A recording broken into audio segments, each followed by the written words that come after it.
Good afternoon and welcome, everybody. This would be the Jeff Cameron Show right here on 97.9 ESPN Radio. Great to be with you. Thanks for tuning in. I'm Jeff. That's Tom. We're online. ESPNTallahassee.com. That's where you go to listen live via the streaming free. Always don't miss anything, but if you do, we got you covered. All 3 hours going to be posted both on iTunes and in our own audio vault. Email the show if you like, JCS at 979ESPNradio.com. Find me on Twitter. It's at JCameronShow, the WTSM app, good for your mobile devices. And we're on YouTube if you want to watch us do the show. Go to YouTube, type in ESPN Tallahassee. Florida State has their next head coach. I was at this afternoon's press conference for the introduction of one Willie Taggart, who I think was, to say the least, very impressive this afternoon, and spoke of Florida State as a dream job and one that he was simply elated to have. As one might expect, I don't expect the new coach to come in and say, it's all right. So that part of it is to be expected. But I think beyond that, it was the authenticity that emanated from the man that you certainly picked up on almost immediately, and the emotions of the moment were felt by all in that room. I stood outside, as did a lot of people, members of the press and students and fans alike, waiting for him to come up in his in the SUV as he was driven in. And, of course, he got out and hugged President Thrasher and his wife and shook hands and went over to the band and gave the tomahawk chop, all stuff that you'd kind of figure a guy would do. But then we entered the building, and from there, he was able to see family and friends and greet them, and then also, obviously, administrators and boosters and people of power here at Florida State. But then I thought his demeanor, I thought his approach to discussing leaving Oregon and accepting this job was all class. You know, you could tell that it wasn't as easy as 1, 2, 3, that he had grown to really appreciate the opportunity he had at Oregon and the people that he worked with on a daily basis, and obviously the kids that he helped recruit there in his one season. And he wanted to make it abundantly clear that he understands that 1 year it's not ideal, that it was not ideal timing to necessarily have this position open up, but it was a dream, and he understood he needed to chase it. And he understood that to many at Oregon, they're going to feel a bit disappointed, if not let down, by the fact that he chose to leave. But I thought he did a very good job of conveying the emotions of the moment and all of the inner turmoil that he went through in making the decision, but also noting that you can't not take the Florida State job, right? If it comes open, you got to take the Florida State job, and how excited he is to be in this position. We'll start with some audio from the press conference today. It's a lengthy press conference, and I'll fill in the gaps as we go along in talking points, and I'll fill in the gaps in terms of the atmosphere in the room and the conversations being had. Got to talk to everybody from President Thrasher today to obviously a lot of other administrators and boosters and coaches that were there. And so I got a real good feel, obviously, just by being there and being at the press conference of the kind of the euphoric nature of all that, the way that people felt relieved and excited to be moving forward and to have this done and to have a guy in place who truly appreciates it and is very excited to be here, and a guy who I think, from all outward appearances, is a guy that is going to make an instant impact in his ability to recruit, because when you listen to his quiet confidence and you listen to his quiet leadership, you can hear how it is that people would get in lockstep with that vision and the way that he foresees this program, becoming, again, a part of winning ACC championships and national championships again. First and foremost, though, President Thrasher, who's also very impressive on a regular basis. If you've ever been in a room with him, you know it. He took a little shot upon introducing Willie Taggart, and this is what it sounded like. You know, some people would say, after what Stan said about Coach, this being his dream job, I kind of think, like he told me, it was kind of like a no-brainer to come to Florida State. President Thrasher having some fun with Jimbo Fisher's comments about the Texas A&M position that he accepted. Now, here's Willie Taggart, and it began Not solemnly. I thought it was interesting. He was very enthusiastic and all smiles. But as he began to reflect on what he had just gone through, a whirlwind, no doubt, very little sleep in the last few days. As he began to reflect on that, you could see the emotions well up within him, and I could understand that, especially when you're starting to talk about making a tough decision and sitting down with your wife, sitting down with your family, and having your son come in and talk about the message you've always sent him and the messages you send to your children about chasing your dreams. This is Willie Taggart talking about taking advice from his son. When it really came to me that it was probably something I needed to do, I had a profound moment in my life as a father. Excuse me if I get a little emotional. But my wife and I was sitting there and talking about this decision, and my 16-year-old son came in and out of nowhere, and I didn't expect this, but he said, "Dad, I know you're struggling with this decision, and I know this is your dream job." And he said, "You always tell me to chase my dreams and don't let anyone get in the way of it." And he said, "I don't think it's right for me or anyone else to stop you from chasing your dreams." And he said, "And I don't want to lead that, but if you're going to chase your dream, then I'm going to ride with you." And that meant a lot to me. It was like me talking to him. It was like he was my father talking to me. And but it was also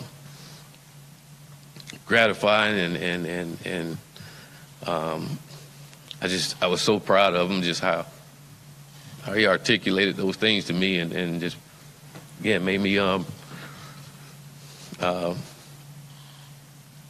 follow my own advice that I gave him.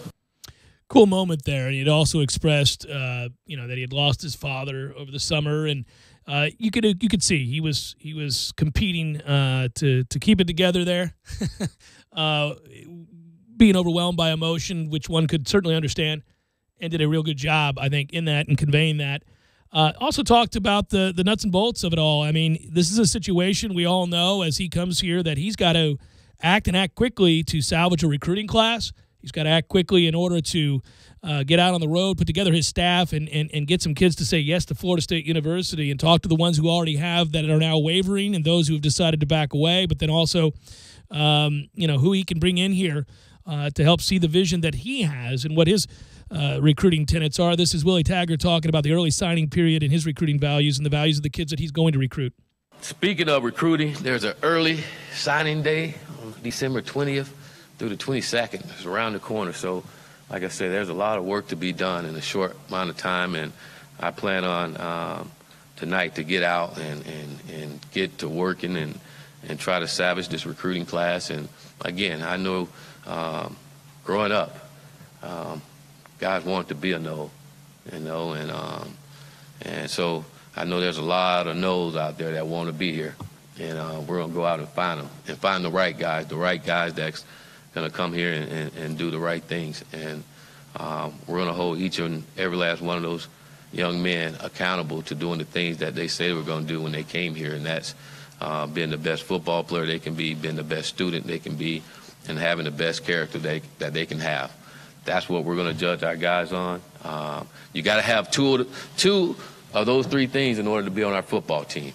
Okay? You can't have one and be on our football team. If you have two, we'll work with you with whatever you're struggling with to get you up to par. But you got to have great character, be a great football player, you be the best that you can be in the classroom. Okay? And that's what we're looking for here. And I think if we're doing those things, winning will take care of itself. Winning championship will take care of itself, because we'll be doing those things, and that just to be a part of our life. So looking forward to finding a young man like that to come in here and being a part of this great university. Willie Taggart on the early signing period, values and the recruiting tenets that he holds near and dear. Did note that, hey, listen, fixing FSU is not about a rebuild, but rather a realignment. It's different for me because this is not a rebuild. This is more of a realignment. If anything, we really got to realign some things and to get it going again. But it's exciting knowing that you have some really good football players in here, and I'm excited about the challenges that are in front of us, and bringing a group of people together for the same common cause, which is to win championship, and I'm excited about doing that. You know, it's interesting, Tom. We'll play some more clips here momentarily, but let me add, you know, Stan Wilcox took to the stage and addressed the media as well before introducing President John Thrasher, who then introduced Willie Taggart. And championships, and the word championships were thrown around frequently. It's good not to back down from expectations. It's good to have a firm grasp and understanding of what those expectations are, and that at a place like Florida State, it is about winning conference and national championships. Certainly that's the goal. Now, it's unrealistic to expect to do that every single year, but that was mentioned by the administration as well as the head coach, in that there's a firm grasp on let's get back to winning conference championships, being a part of that ACC championship game, and thus the college football playoff. And it was good to hear him talk on that point. And I think it's something that it stands to reason. If you're a football coach, you want to win championships. Winning beats the hell out of losing, no doubt. But he talked about that being a childhood dream to coach at Florida State, to win a national championship here. And I think that embracing that and expressing that, sometimes saying what we already think is true, is important. You know, acknowledging that publicly is a good thing. Well, it's like you say often when we have an argument or when we're trying to say who's the best at this or that, define your terms, right? And so they clearly, and Willie said it too in the midst of his press conference about getting back to the ACC championship game. We're defining our terms for what is a success and what is a failure. There can be no mistake about that. And it's implied at Florida State, but you're right. It's also important that it's on the record. And, you know, he's not brought in here for repairing. We're not trying to retool the way we do things completely from the ground up. We're trying to take the talent we have, add more talent to it, have a more unified voice, and go out and kick some ass and win some football games. Which I think they're in position to do, Tom. I really do. Now, they're going to lose some key figures on that defense, in particular Derwin James and Mr. Noddy, both of whom played well this year, Noddy in particular. But you still have an awful lot of talent there, an awful lot of emerging talent, and who knows who he's ever able to flip and bring in here from that class at Oregon, and then also who he can get on the road and connect with now that he's here. He's a guy from the state with great connections to the high schools throughout the state. I think has a message that people will be willing to buy into. There's no doubt. And when Jimbo Fisher took over this job, he said, I'm going to have to flip the roster. You know, depending upon if he talked to you men. Off the record, on the record, you know, he was going to flip it. He's going to flip this thing. And he needed to build it into a modern program, a completely different mandate. You know, obviously the end goal was the same. ACC championships, national championships, do whatever you can to bring us back to the elite. But the ladder, it's not as tall for Willie Taggart. It's about using what we already have here, which is ample, and then cashing in with what we have and adding to it what he can bring to the table. Well, and I think those are the things that we'll be forever appreciative of regarding Jimbo Fisher's time here. And no matter the level of, you know, frustration or vitriol or disdain you currently have for the way things ended, nobody could deny that it was an overwhelming success, Jimbo Fisher's time here. And because it was, the cupboard isn't bare. And you do take over a program that was left in better shape than Coach Fisher found it. That's good news. That means that timestamp on this thing is a little different. You would say what as to expecting an Atlantic Division title and a conference championship game appearance? A year, two? You know, I think you'd begin to. Now, I'm not talking about referendum on people's careers and whether or not they stay or go, but I'm saying what's reasonable to expect, I think. A couple of years, right? You would think Florida State, obviously in that first year, you got to put together a staff. You got to implement a new offense. You got to find guys to run it.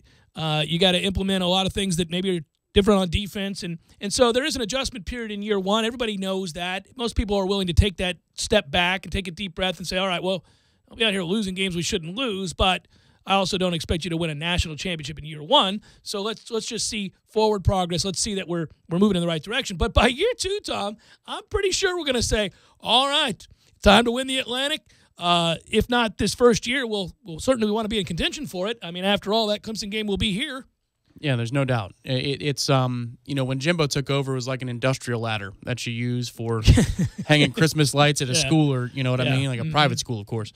But this for is Willie, one of those little kitchen step ladders. It's a step ladder. It's a Come step on ladder. now, Yeah, you know what I mean? Yeah. So I can see where, in the preseason of the 2019 season, we're saying, all right, well, I like the steps we took. There's, bright spots here. I wish we came along a little bit quicker. I mean, you can see that already. That always happens, right? But year one, I think 9-10 wins at minimum is where we're going to be looking. What's not going to be a problem is, in my mind, and I think this is the thing that really resonated along with the emotion of the moment and the authenticity that I've talked about, but whenever you're sitting across from a head coach of any kind, and I've been fortunate to do this for nearly 20 years, and certainly grew up playing sports across the board. And some coaches are more impressive than others, but you know it when you're sitting across from a guy that's inspiring. You know it when the message is given, the way that it's given, how it's conveyed, whether or not you can be stirred or moved in that moment by just words. Certainly actions speak louder than words, but if in terms of Willie Taggart's message, it's hard not to think that at the very least this is going to be a group that would run through a wall for him. He's inspiring. He's inspiring. And in many ways, so was Jimbo when he first got the job. I'm not saying that just because Willie is, Jimbo wasn't, but I did say last week and earlier this week that message had grown cold, had gone stagnant. I think that's true. And I think what you get here now is a different voice and one that will inspire, without question. Yeah, look at the way Odell delivered, his post-game press conference on Saturday. That is an inspiration unto itself because it hits on all your heartstrings as an old, but it's also a powerful message, and it's loud. He wasn't afraid to raise his voice when he wanted to emphasize something. Willie Taggart's message is a little bit more quiet in its confidence. I was noting today because we broadcast the press conference live on these airwaves. I had to peg the levels because as the press conference was going on, from a volume standpoint, he was getting lower and lower. And he's a soft-spoken individual. Right, but those words carry meaning. And, somebody in the past here that was not a head coach, but he was a recruiter that was the same way, Eddie Gran. Eddie Gran was a recruiter. Yeah, I was in the same room you were that day that he addressed the press for the first time, and we walked out of that room together and went, "Whoa, well, I would go to war for that guy." Well, and he was my favorite guy to talk to on media day, so I would go find him and I'd just think of questions. It didn't matter. We wouldn't use half of them, but I just wanted to hear the guy. He'd talk about his email plan, and he was very big on that. He's like, "Well, here's the thing. Friday nights for your server. You go into your email, and he's talking about freaking emails, and I'm thinking, yes, tell me more. That's what Eddie. you do with that email. Right. There are people who can command the room like that, and that was a giant room that Willie Taggart was talking into today, but you could tell, even through the screen, that he had full command of everybody's attention. And it wasn't just because they wanted to hear a certain way. It was because he was delivering it a certain way. He talked about appreciating everybody from the president of the university to the janitor. And I want to tell you, there were hidden messages in this press conference. Clearly he knew that things needed to change. The message needed to change. Talked about the appreciation that he had for everybody in the room. And talked about, obviously, that he was accessible, that he told the other coaches and administrators and others, I'm accessible. Come talk to me. If you got questions, you need help with something, come find me. That's a not-so-subtle way of expressing a difference of philosophy from the previous head coach to the one you currently have. He also talked about his offense. He talked about what he'd like to see out of his defense. This is Willie Taggart about the Gulf Coast, Gulf Coast offense. Joey, you know about the Gulf Coast offense. How would I describe it? Lethal simplicity. Lethal simplicity. We want to score fast and often, but be really simple when it comes to teaching our players and not confusing them on what they need to do, but allow our guys to go out and just play football and play fast and score a touchdown. We all like touchdowns, and I really like explosive plays. You see a lot of explosive plays, and we like those. I'm not one of those guys, unless it's the 4-minute situation, that we like those long drives. Okay, I like to score fast. So as long as we can score fast and often, it's a good thing, and we take pride in doing that. Scoring fast and often is a good thing. I agree with that, Coach Taggart. That's fun. Here he is talking about the defense. Defensively, same thing. Lethal simplicity. Again, not a complicated guy. I want to keep it simple, but want to be aggressive on the defense side of the ball. Have I decided, do we want to run a 4-3 or 3-4? No, I haven't decided that. I want to, excuse my language, but I want a damn good defense. I want our defense to be back to where Florida State defense has been in the past. Excuse my language, but we was a bunch of badasses back in the days. We were some war daddies. People fear. You think about Derrick Brooks, Peter Boulware, those type of guys, man. We want to get back to those days, and you got to get guys that feel the same way. You got to recruit guys that want to be that way. We want to be physical. We want to be fast. We want to be in attack mode at all times and making plays.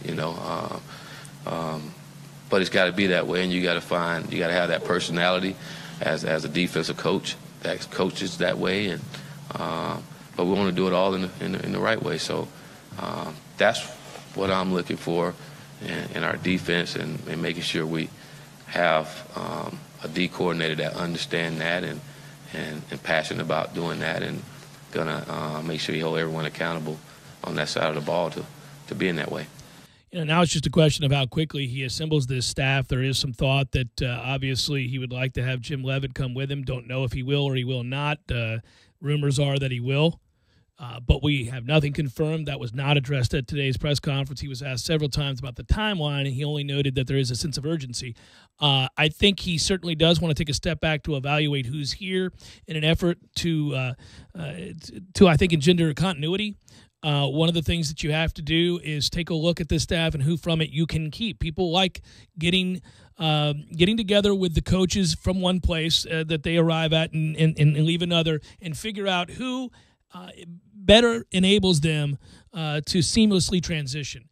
And there are good coaches everywhere. And so a coach is always going to do that. He's going to take a step back. And what do I know of this guy? The coaching fraternity is a tight fraternity. Most of them know each other. They know the philosophies, their coaching conventions, and all kinds of things that over the years you would have been introduced to a number of people. So I'm sure he's aware from a philosophical standpoint what these coaches believe and want to do, and what their successes and failures have been up to this point. It's a no-brainer that Odell Higgins, I would think, would be a guy that you would ask to stay. I think that's absolutely going to happen.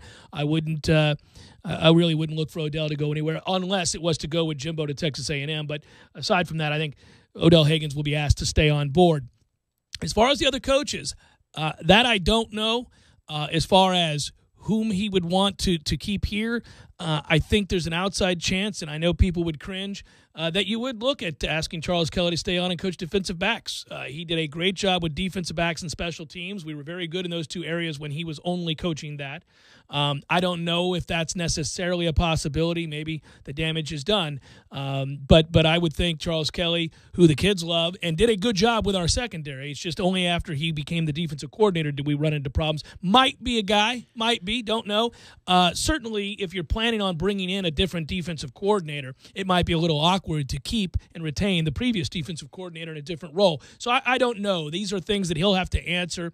Might be some other guys you would look at that you'd want to bring in. There's all kinds of rumors out there today that Ron Dugans is a guy you would reach out to at the University of Miami, who would be eager to get back to Tallahassee. Of course, we all remember Ron Dugans as a great wide receiver here in Tallahassee, and I would think he would love to come back to Florida State, and that Willie Taggart has ties and knows Ron Dugans.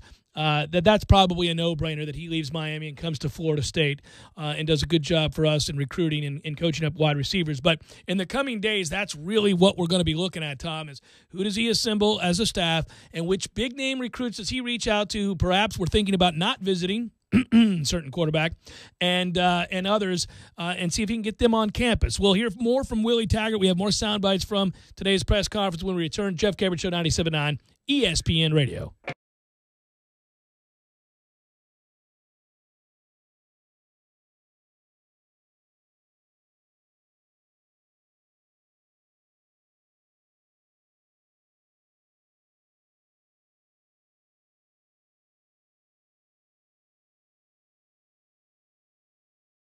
When you're in need of auto repairs, look no further than Nice Tire and Auto Service. Nice has been in business for 16 years with long-term, knowledgeable sales associates. They have the latest wheel balancing machine in the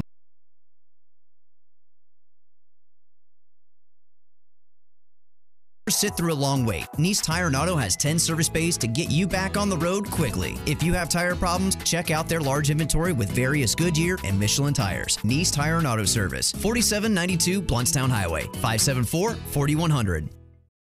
TNT. Landowners, Only Mahindra, the makers of the toughest utility vehicles on Earth, can give you the best year-end deal on Earth. So let us show you how to get tax savings on your new Mahindra XTV. And get cash back and savings up to $2,500 on select clearance models. Plus, get a free roof and Mahindra's 3-year warranty. TNT. I'm talking tough, like a state of mind. Tough, like a soldier on the front line. Tough when it gets rough, like my Ford truck, always enough. I'm talking tough. Franklin Spring Creek Ford, the place to find your next truck in southern Georgia. I'm talking tough. Hey y'all, we're Chris and Preston from Low Cash. Head to Franklin Spring Creek Ford and see them about all of your vehicle needs. Sorry, boys, I did not have time to pack. We got this. It's right here, guys. We got this. I thought I could handle it. We got this. Moving doesn't have to be a hassle. Call us first at 2 Men on a Truck. No matter the move, home or business, we'll make it a smooth one. I forgot something. We got this.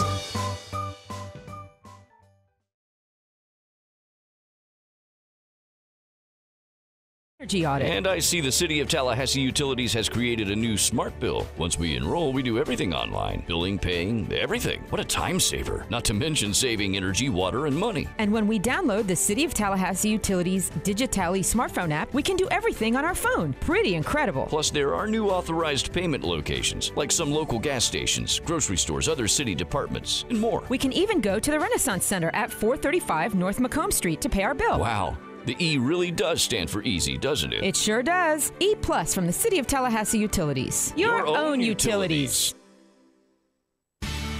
Hi, Chris Kraft for Kraft Nissan, introducing Nissan's Express Service. Express Service means oil changes in 45 minutes or less, with no appointment necessary. Here's how it works. When you come to Kraft Nissan for an oil change, you're greeted by a dedicated Express Service advisor. Sign the advisor's iPad and have a seat in our waiting room. A team of 2 lube technicians will immediately take your car directly to service and complete the oil change. And remember, Kraft Nissan services all makes and models. We sell tires for less. Compare us to the box stores and compare us to the tire stores. We'll beat their price. Plus, new tires come with free rotations for the life of the tires. We also have our Value Advantage line of parts that are priced to compete with aftermarket and parts stores, but still have full Nissan factory warranty. So competitively priced that Kraft Nissan will give you a 30-day price match guarantee in writing. And we offer the Kraft Nissan service card, same as cash for 6 months on purchases over $299. So give us a try. Oil changes in 45 minutes or less and no appointment necessary. Just stop by. Kraft Nissan on Mahan Drive between Academy Sports and Costco. Service card with approved credit.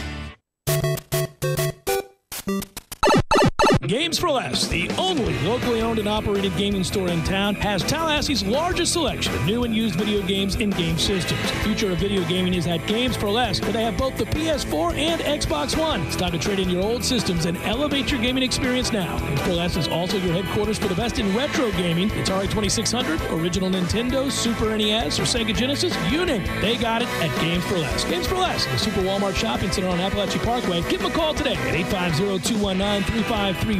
That's Games for Less.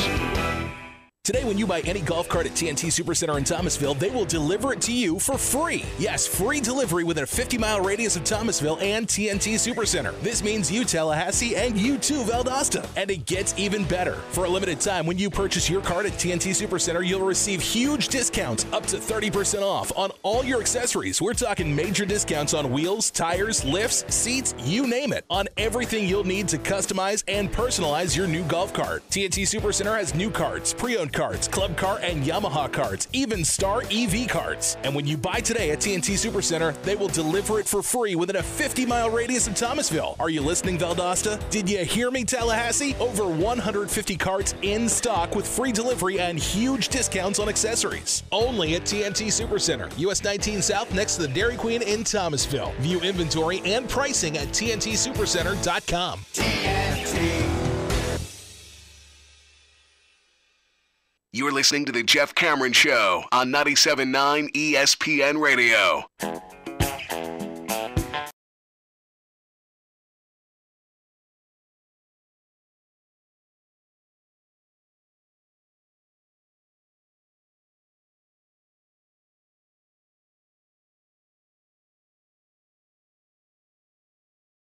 97.9 ESPN Radio, good to be with you. Thanks for tuning to it.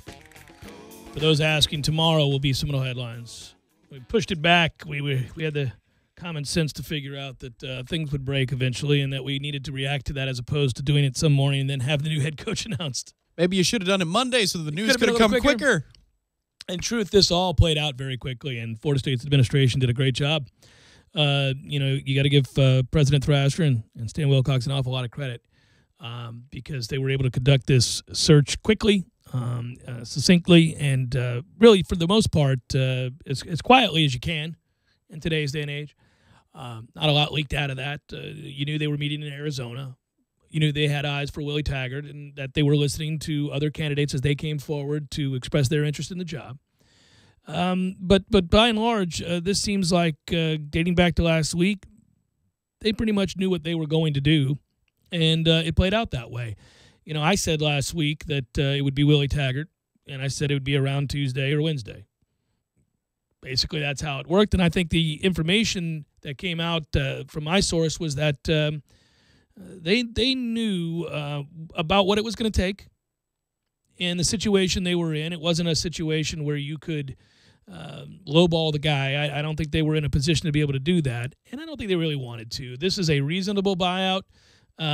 Given that you're not going to fire the guy within the first couple of years, not without cause, like if something crazy happened, and even then you wouldn't have to pay the buyout. No, there's no buyout necessary at that point. So let's just move forward. 5 years, $30 million. Excuse me, 6 years. Yep. So what you're talking about there is some people would say, well, that's sixth year. Let's say you get 2-3 years down the road here and you're frustrated and things aren't moving in the right direction. And I don't want to be negative on the day the man gets hired, but we're just going through scenarios. Let's say something like that happens. First of all, you're not going to move to fire anybody, not without a good 3 years under his belt. Again, not without cause. So all you got to do is figure out then what remains on the contract, and that's 80% of that is the buyout. So it's not going to be an astronomical number even if they're forced to do something like that. By way of comparison, Jimbo had $40 million guaranteed Florida State was responsible for. He would have been here for years. There was no getting out from under that. Yeah, it's much less than that buyout of Jimbo Fisher. I think, again, largely this is an absolute home run for Florida State. I mean, look at the situation in Knoxville and then look at Tallahassee. Look back at Knoxville and then back at Tallahassee and see how something's run. Hell, look at the situation in Gainesville. They're turned down by a couple of people. Florida State circled its person that it wanted, and they got the job done. So that's the most important thing. To me, a couple of things happened. Number one, there wasn't any credible other candidate for the job, as you've been talking about on the airwaves for the last week and a half. Other names kind of secondary and tertiary that are just kind of floating around the main conversation, which is Willie Taggart is the person that Florida State is looking for. And then, two, the market price went up. I mean, Dan Mullen got paid a lot of money. Scott Frost got paid a lot of money. Jimbo got paid way too much money. So, Willie's going to command more than the 4.5 that we had thought initially. Over the weekend, as I was really thinking about it more, it seemed like $5 million a year, 5.5. That seemed about right. Maybe about to be what you're going to have to part with at this point. It's kind of like negotiating for a free agent in professional sports, which, we all know too well about. So to me, I think, for the sixth year, you probably got to pay him a couple less $100,000 per season. And he also has, incentives and all that kind of stuff on top of it as well. I will say there was something that I think a lot of Florida State fans feel slightly embittered about today, and that is Jimbo Fisher saying that he never had ambitions to leave Florida State and that he was going to wait until after the ULM game to decide is just patently false. That's a lie, and it's an unnecessary lie, and I do not understand why he said that. People have asked my opinion about that today, and I've largely just kind of deflected and moved towards what we're talking about here with Willie Taggart being hired because I'm excited to move from the past and welcome him in. But that is a very strange response to Gary Fineout's question. I find that odd. Yeah, I agree. When he was at his introductory press conference for Texas A&M and he took a couple of digs, I thought, man, they're twofold here. One, he's in front of people that he needs to rally to his cause. And two, I think he believes it went down a little bit differently than Florida State believes it went down. So I don't know that it was unnecessary in that moment. You're trying to play to a crowd. In this moment, completely unnecessary. Man, it's Wednesday. You're gone. You're on to your next task. I know you're being asked about Florida State, but really, Do you want to go back and dredge this up? All you're doing is pissing people off back in Tallahassee that were on your side anyway. This will all be forgotten about years from now, and we'll think about the national title and the 29th straight and all that. But in the moment, it's like, for what? What's the purpose? Move on. I think we're pretty happy around here today. I thought it was odd, and it just didn't make a lot of sense for him to go that route. I'm going to move forward today. You just really wonder, at the end of the day, it's going to make for an interesting story someday, I think. I think 10 years from now, when we can reflect on both time, both individuals and their time, what happens with Jimbo and what happens here with Willie Taggart, it will be not just the comparing and contrasting of success rates and all those other things, just the story behind the story will be interesting. To me, a really interesting part about today's press conference, which, again, was about 45 minutes to an hour. We had it live here on 97.9 ESPN Radio if you didn't listen to it, but you can go to Seminoles.com or any outlet in the world and go grab the video of it or the audio.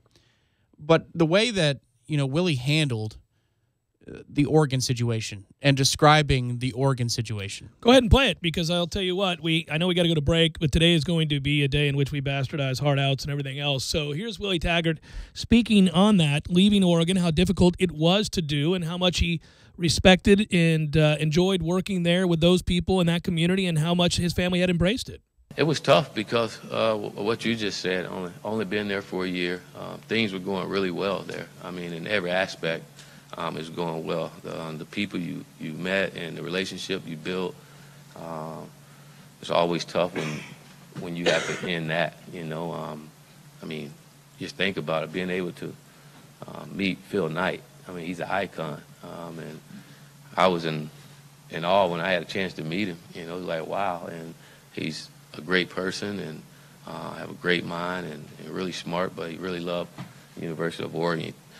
Rob Mullins, who I thought was an awesome AD and was great to work for, and for him to give me an opportunity, my first opportunity to coach in the Power 5, you feel back or you feel like you let him down, and I know I did, but and like I told him, I'm sorry that I did let him down. Like I told everyone there, I'm sorry, I apologize. The timing is probably not right, but it's never right when it's time to leave, and but again, like I said,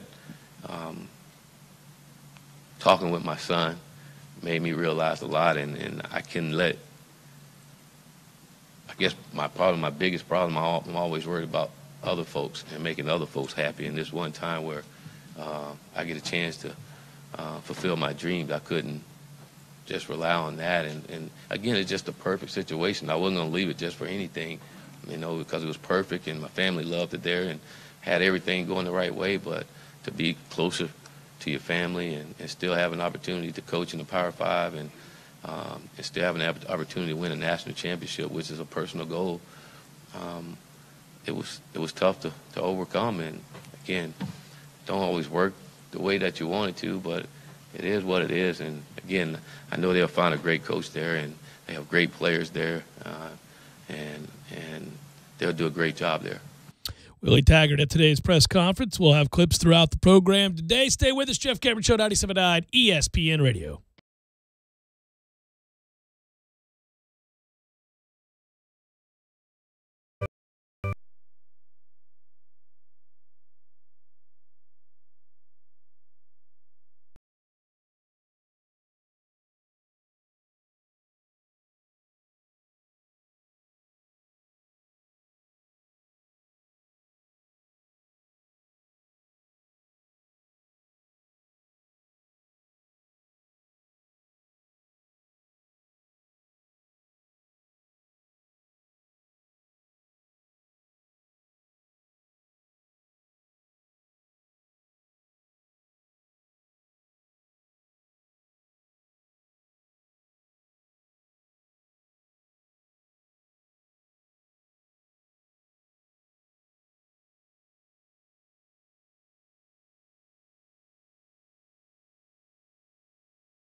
Level.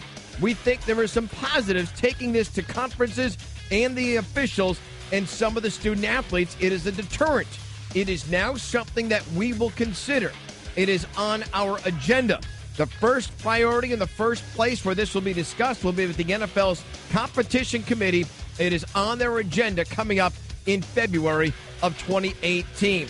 Giants have reinstalled Eli Manning as their starting quarterback. Kansas City Chiefs today have suspended cornerback Marcus Peters for this Sunday's game.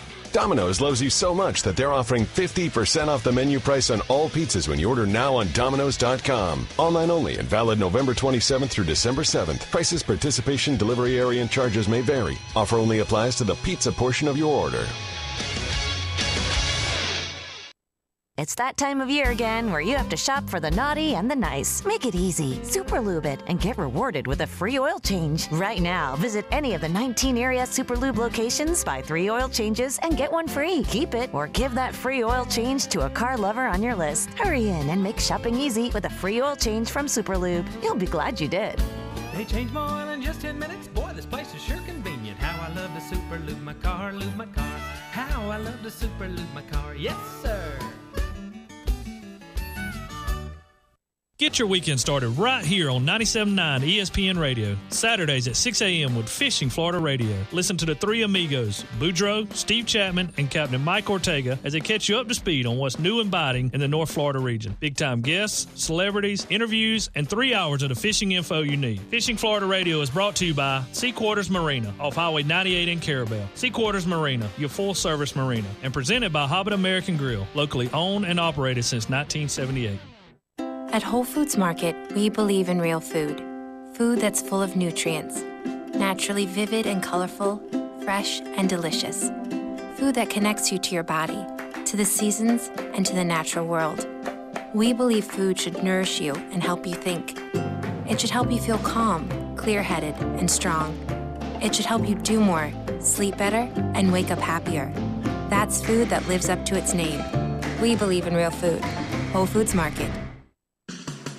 Need a place to watch your favorite sporting event? Hobbit American Grill, voted best wings in Tallahassee by Tally Awards 3 years in a row. Thirsty? They have the Lucky Sevens. $7 domestic pitchers after 7 p.m., 7 days a week, $7.95. Daily specials. Locally owned and operated since 1978. Hobbit American Grill keeps it local with a wide variety of locally crafted beers plus a full bar. Hobbit American Grill. 3 locations to choose from. 400 Capitol Circle Southeast, 2020 West Pensacola Street, and 5032 Capitol Circle Southwest. Visit them online at myhobbitonline.com.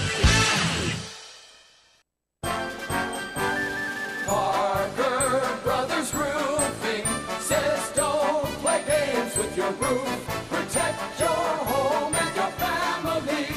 The Parker Brothers tell you the truth. We'll fix your roof, 'cause it's what we do. With quality, integrity, and pride.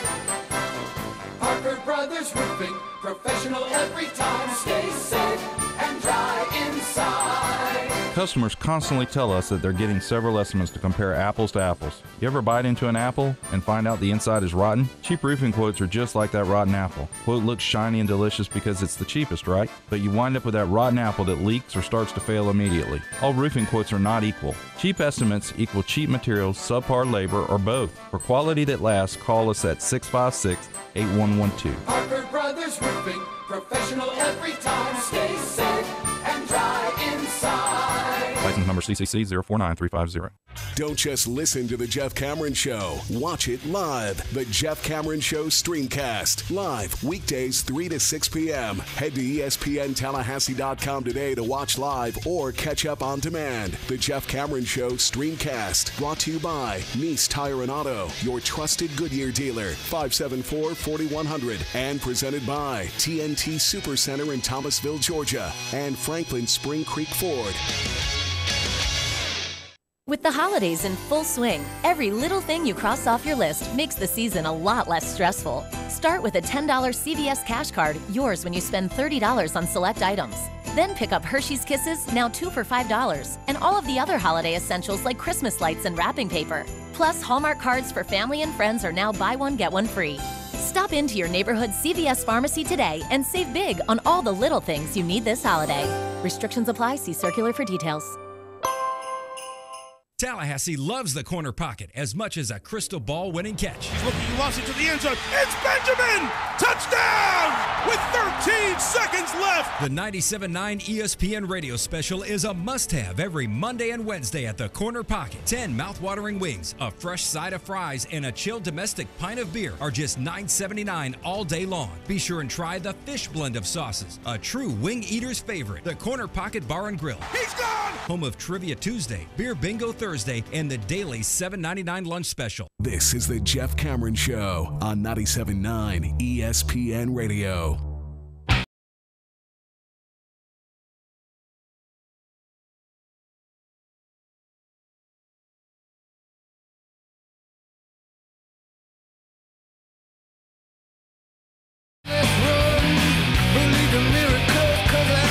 Florida State does have the matter of playing a basketball game tonight, right? The team returning home after the victory on the road against fifth-ranked Florida earlier in the week, one that we had a little time to celebrate but did so yesterday. Now they'll tip off tonight at 7 o'clock, TLC Double C. It is a webcast only. Did we barely beat Florida? Is that what happened? No, beat that ass. Must have been the first one in a while. Beat that. No, that's now 4 straight over them. Oh. In basketball, it's 5 straight in football. Right. You're talking about, yeah, you get them confused sometimes. That's going to be hard to keep straight. Together, it's almost a platinum bohica of sorts. But anyhow, moving on to tonight's game, 7 o'clock, TLC Double C, webcast only on ESPN3. So if you want to see it, take you and your family to the game there at the TLC Double C. Probably get a glimpse at Willie Taggart. I don't know if he's going to swing in there or not. I know he's got a recruiting job to do, but I think he probably will. They'll introduce him. He'll do the little wavy wave and maybe chop a little bit and then ride out. Yeah, I think it'll be straight to the limo at that straight point. Straight to the limo is right. He's got some things to do, man. Seminole headlines would say, yeah, I believe I know that you had alluded to it yesterday right here on these airwaves, but I believe I saw that FSU Hoops picked it up and said he will be at the game tonight. Yeah, yesterday I was told of the itinerary for him, and of course I was also told, look, nothing's set in stone. He still has to get here. He flew in last night in the middle of the night, about 4-hour flight, 4.5-hour flight. Leaving at 2 o'clock in the morning out there at Oregon. I imagine he's exhausted, but he's going to want to wake up to be where he needs to be in terms of recruiting. So let's just say, for example, that's Tampa, where he has an opportunity to talk to 4 or 5 kids tomorrow. He's going to want to be there first thing as he wakes up in order to make an impact there in recruiting.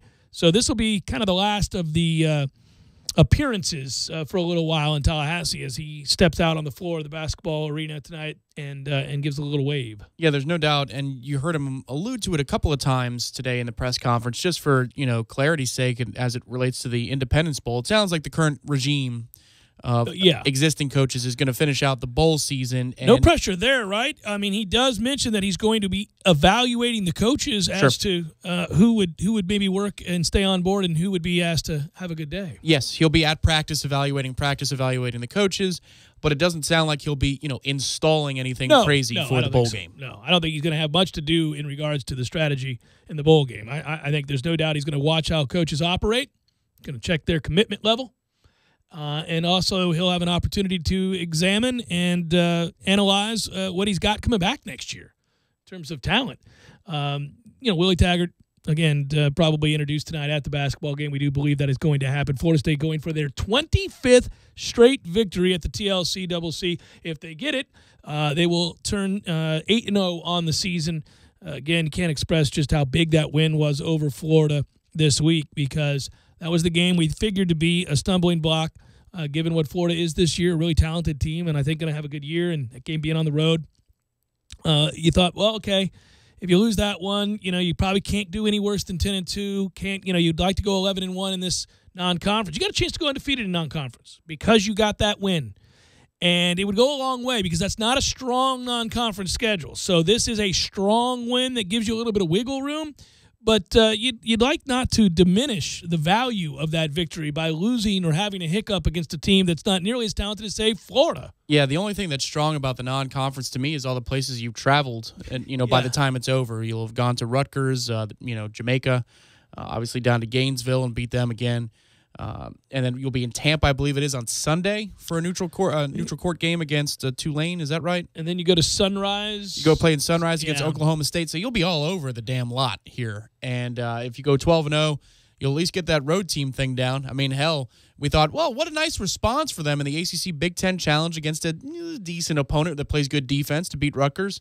Maybe that'll help in some ways against Florida. And then they just slap Florida all over their slippery court on Monday night and say, well, we can go on the road. No big deal here. Tonight, I don't want to assume anything other than I do believe that we will start awfully sluggish. I have a feeling that this ain't going to be a pretty game. Listen, Loyola enters tonight's game at 1-6. They're not a good team. Their only win came against a Division III team, Goucher College, which is also in Baltimore. They've lost to Northwestern, Fairfield, Towson, UMass Lowell, not the UMass, Dartmouth, Mount St. Mary's. Dartmouth, Nova Scotia, not Dartmouth, United States. Not the Dartmouth, yeah. They lost to Vanderbilt, Alberta, not the Vanderbilt you know of in Tennessee. Yeah, that would be fun. Northwestern, Pyeongchang. Yeah, not Northwestern as you know it, no. They also lost to UCLA Toledo, not the UCLA that's in California. So we're making that up. That didn't happen. But anyhow, they don't have quality wins unless you consider the big win against Goucher. So Florida State tonight should win. And that is the Goucher you're thinking of. Yeah, it is the Goucher. If you're going, is that the Goucher in Baltimore? Indeed, absolutely. It is the same Goucher. Well, okay, they got to win over Goucher. Well, Goucher's scrappy every year. They never really achieve much, but man. The other one you're thinking of is Gaucher. Oh, yeah. That's that in Tennessee also, but not Baltimore, where the real Goucher is. Gaucher, on the other hand, right by Elizabethton. The look on your face. I was going to say, anyhow, I'm glad the two big breaking news things are over from the last week, but filling out the staff is quite important, and that may be the biggest of all the details, even though it won't get the most run. What's the next? It's the next most exciting thing. I mean, this is there'll be names that people certainly clamor for and want to see. Say yes, Cristobal, Levitt, those two guys. Mario Cristobal, Jim Levitt. I think people would want to, not the Cristobal Levitt from Cincinnati. What I think fought out of Brooklyn. Yeah, went by Tex. So I think in this situation, you will know pretty quickly on the Jim Levitt situation. Cristobal, I guess, has taken over as the interim head coach, so that may be a little bit longer. They have an early bowl game though, so we'll know within 2 weeks. Is there a game tomorrow? When's there? It's in a couple of weeks. Oh damn! Yeah.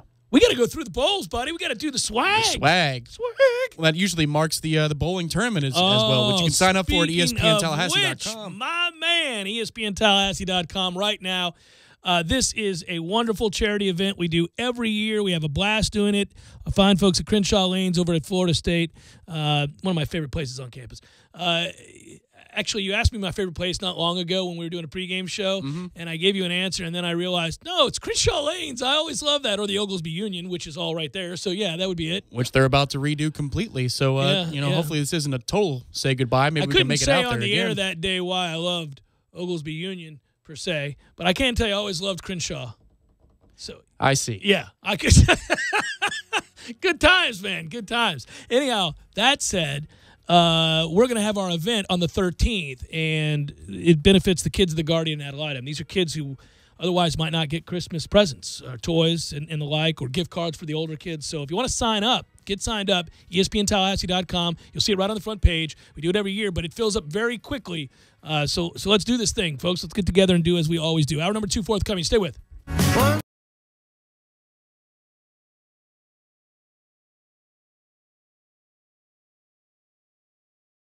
When you're in need of auto repairs, look no further than Nice Tire and Auto Service. Nice has been in business for 16 years with long-term, knowledgeable sales associates. They have the latest wheel balancing machine in the industry. And for passenger vehicles, they service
Hey, change my oil in just 10 minutes. Boy, this place is sure convenient. How I love to super lube my car, lube my car.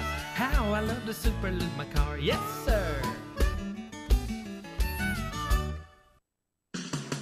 Need a place to watch your favorite sporting event? Hobbit American Grill, voted best wings in Tallahassee by Tally Awards 3 years in a row. Thirsty? They have the Lucky Sevens. $7 domestic pitchers after 7 p.m., 7 days a week, $7.95. Daily specials. Locally owned and operated since 1978. Hobbit American Grill keeps it local with a wide variety of locally crafted beers plus a full bar. Hobbit American Grill. 3 locations to choose from. 400 Capitol Circle Southeast, 2020 West Pensacola Street, and 5032 Capitol Circle Southwest. Visit them online at myhobbitonline.com.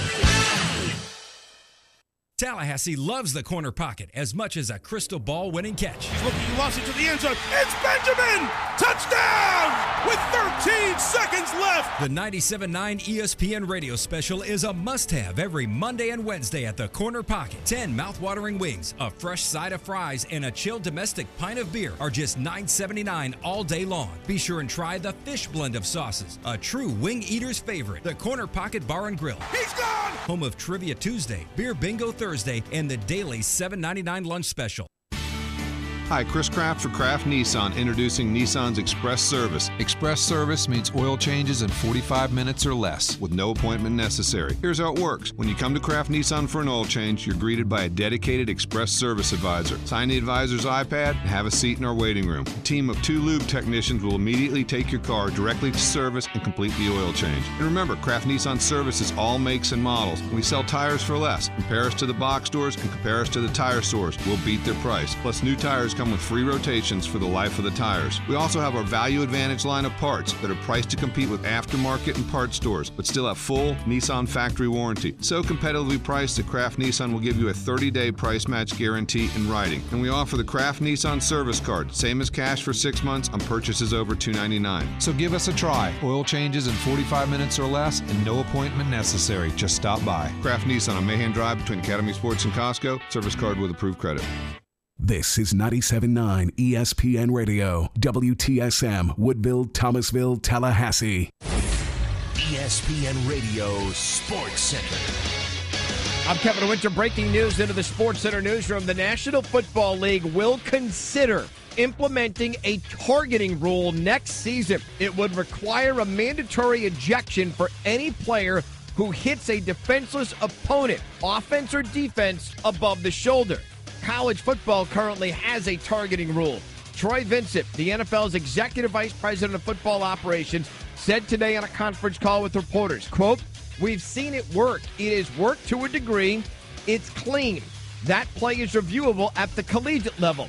We think there are some positives taking this to conferences and the officials and some of the student athletes. It is a deterrent. It is now something that we will consider. It is on our agenda. The first priority in the first place where this will be discussed will be with the NFL's competition committee. It is on their agenda coming up in February of 2018. Giants have reinstalled Eli Manning as their starting quarterback. Kansas City Chiefs today have suspended cornerback Marcus Peters for this Sunday's game.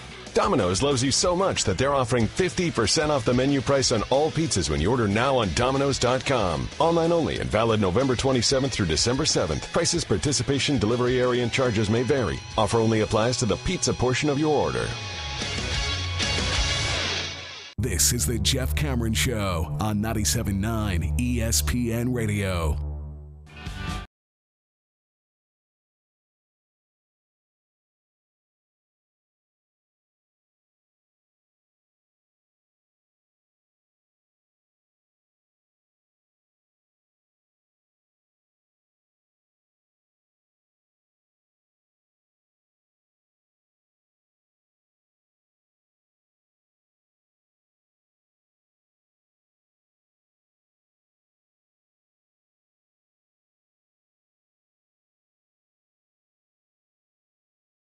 Hour number 2, Jeff Cameron Show, 97.9 ESPN Radio. Great to be with you. Hello, I'm Jeff. That's Tom. We're online, ESPNTallahassee.com. That's where you go to listen live via the streaming free always. You know, it's funny, Tom. I'm sitting here thinking, what else is going on in the world?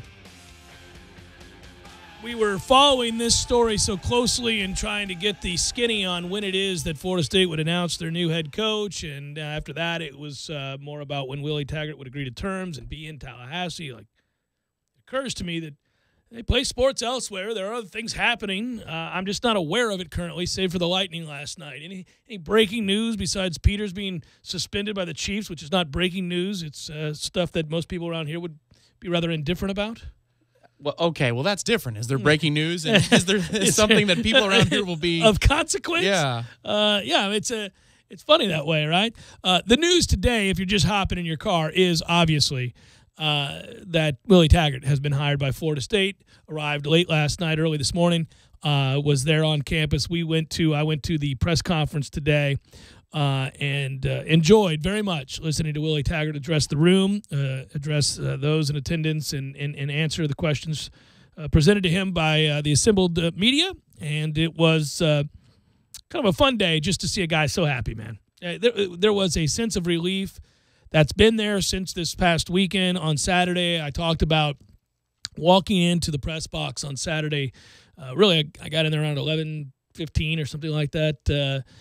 On Saturday for that 12 o'clock kickoff, 12:20 kickoff, and just a whole lot of congratulatory handshakes and hugs. It was interesting. It was all like we had, received a reprieve or some sort, and that was telling. There's no question that was telling about the intensity in the atmosphere there and the day-to-day operations that was now kind of lifted in the moment.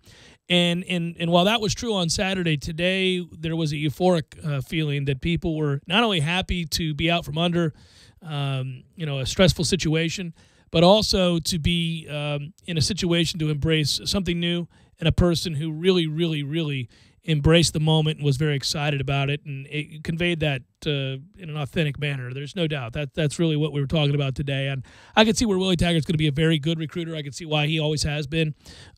He's very relatable. He comes across as just a genuine dude. I don't know another way to say it. Just a genuine guy. And a guy that I think will be able to sell the university very well. And that's important. If you're asking my opinion, which is what we do here on the show, I'll tell you that I think one of the things he's really got going for him, besides being so young and vibrant in today's college coaching world, I think is a young man's game. There are older coaches that have met with success and done very, very well, Nick Saban, for example. But I think when you're starting new, you want to go young because of what's required of coaches. It's an exhausting job, to say the least. I can't imagine doing it. Over the years, I used to say things like, man, I'd love to be a college coach. Way back when I was playing in high school, I used to think, God, if I can't make it to the NFL, everybody thinks they're going to make it to the NFL when you're playing in high school. And then when I was recruited by East Tennessee State and Western Kentucky and small schools, I thought, and Lenore Ryan, maybe I'm not going to go to the NFL. Western Kentucky, you could have played with Willie. Yeah, so I'm older than him, which is another weird thing by 5 years. But schools like that, you realize then you're probably not going to the pros. But anyhow, that said, I used to think, well, I'd love to be around football. Love to stick around football and be a part of something like that and coach someday. Nope. No. The reality of that job now is that the money is incredible, without question. It's beyond, back in the 80s, it's beyond anything I could have imagined, honestly. I can remember each huge leap in pay for coaches where the first time you read about, you read about multiple years being guaranteed for a coach. They're giving him a 3-year guarantee? That's crazy. That's different. Man, he was able to get a guaranteed deal. And even then, it was like $300,000. $300,000 to coach football. Well, my goodness. Well, obviously, we are a far cry from that. I can remember the first time that I read a story about $1 million coach and a $2 million coach, and each of the incremental gains decade by decade that we have all documented now. But no doubt, it's you're set for life if you get one of these gigs. You're going to be able to walk away from the game. I call it the kiss my ass on Main Street if you're fired, because you get out from under the stress of the coaching profession and you work 20-hour days and all of that. It seems to be a year-round deal now, and you get your money and you go sit on the beach if you so choose. But that said, tireless. You have to be tireless. You have to be willing to push yourself to the brink of exhaustion, because if you're not, somebody else will, and you'll get beat by them. And every one of these guys knows that. And hence they're paid handsomely. I got it. So I no longer want to be a college coach. But what I did love about today was that feeling, that childlike enthusiasm that we all had at one time for either the sport or a university or the idea of coaching to this degree. It was very obvious that Willie Taggart felt that way about Florida State, about being here, about the opportunity to be here. And so when he's on the recruiting trail, I think he sells that probably exceptionally well because it doesn't take much. His mere presence and the way that he talks about the game, talks about a childhood dream of coaching Florida State, will sell Florida State and his vision to these recruits. I think it's a home run hire from that standpoint. We'll see what he does on Saturdays in the fall. But for now, from a recruiting standpoint and the ability to maybe salvage something of this class, and then obviously once he's established here, the ability to recruit throughout the year when it's legal to recruit, he's going to do an exceptional job, I think, because that enthusiasm is it's evident the second you lay eyes on him. Yeah, depending upon who you talk to, be it somebody that just met him or somebody who covered him a long time ago or somebody who's worked with him, and you get the word genuine a lot, don't you? That's like one of the most often used words to describe Willie Taggart, and that's the most important thing. You know, Jimbo Fisher had a genuine passion for his roster. He had a genuine passion for the kids he brought in, and that's why he was such an effective recruiter. I mean, you know, frankly, I think one of the worst things that could have happened to him, and not from a monetary standpoint, but was that he couldn't hit the ground and recruit as much as he possibly did as an assistant coach or a position coach or a coordinator. Mm-hmm. Because that dude in the living room, you could tell he cared. He cared for every kid that was on his roster, be it a third-string quarterback or a walk-on, all the way up to an All-American. Willie carries in the same way, a genuine attitude. It just seems to me the important thing that we learned in the aftermath of Jimbo's time here, it looks like that will be able to extend a little bit better to the fans and perhaps to the boosters too. Yeah. And there is no doubt, whatever side of the fence you're on with the Jimbo Fisher era and how it ended, there needs to be some mending of fences between the powers at Florida State. And maybe this is the type of guy who can do that all while winning. That's what an opening press conference does. It gives you that never-ending spring of hope, right? But it does appear that this might be the charismatic type of person for this program who can help put everybody on the same page. That would be nice. Yeah, united front and unify behind the scenes and get people to buy into a shared dream and vision. I think he'll do that almost instantly, and it's exciting times. Now, you should win an opening press conference. You should do well in that setting, but not everybody does it as well as Willie Taggart did it today. And so I'm buoyed by that without question, and said all the right things, hit the right notes, and expressed a little bit of who he is, which I also appreciated. You don't always have to do that. You can still have a good press conference and not really give that much of yourself. He gave an awful lot of himself today, became very emotional, reflecting on the loss of his father and the advice his son, 16 years old, walked into the room and gave him. We played a clip earlier. We'll do it again some next hour. But Willie Taggart shared that with us. He pulled back the curtain. And I think that always goes a long way in building trust. When you were talking about Willie behind the scenes last week off the air, and you said, hey, you need to go see this clip of Willie talking to his players and the speech he gives them. And he's talking about, jobs. Yeah, I'm the guy that recruits the guy that's going to replace you. I was glad to hear that he brought that to the table today because that message is compelling. That's really compelling. Oh, and it's motivational. It's motivational, and it lets everybody know where they stand. Yeah, here's the deal. Mm-hmm. Yeah, that's important. Defining your terms, phrase I use a lot, and having a clear understanding of what your role is at all times is excellent. And that clip is right here. Let's play it. I know we have players here, and I've seen it, again, from afar. You got to recruit. Don't get me wrong. You got to recruit, and that's every single year. Our guys got to understand my job is to go recruit guys to come take the current players' jobs. I mean, that's my responsibility, and it's on our current players to keep their jobs. So if we're not recruiting better than what we have, then we're not doing a good job with it. So it's going to be great to be able to, again, evaluate these guys and seeing what we need to do. I know defensively we really have some guys over there that can get it done no matter what system you have, and the same thing offensively. And the beauty of it, you look at your personnel and you cater your offense or defense to your personnel and make it go. And I think that's the beauty of the offense. I don't care what you are, especially at quarterback. If you're a pro style or if you're a dual threat, our offense can work with either guy. And I do know we want some fast guys. We want some guys that can stretch the field and guys that can make guys miss in space. So I know we have some of those guys on the football team. I know we have a pretty darn good running back, a couple of them around here too. So that's pretty good. I think we got more than that, Coach. I think we have about 3 or 4 running backs at this place. That's one thing we do have, certainly. I think the improvements that you'll see to the offense, at least in terms of, he'll certainly play to the personnel he has. That's going to be exciting. I think the position battles, Tom, are going to be fierce. And this is the thing that a new coach does, right? He brings about the kind of competition that benefits the program as a whole. Competition always raises the level of those that certainly care deeply about securing a starting job on a football team. You're going to get an intense tryout, if you will, now, because that's what's at hand. The new coach, he doesn't bring to the table certain foregone conclusions that a coach who carries over from season to season certainly does. I mean, once you have, coaches always preach that every day is another chance for another kid to gain an opportunity or to take somebody's job. That's not really true. In my experience, that if a guy establishes himself as a starter, as being the guy, and he's returning, short of just not trying very hard to better himself, he's going to keep that job and he's going to get the benefit of the doubt.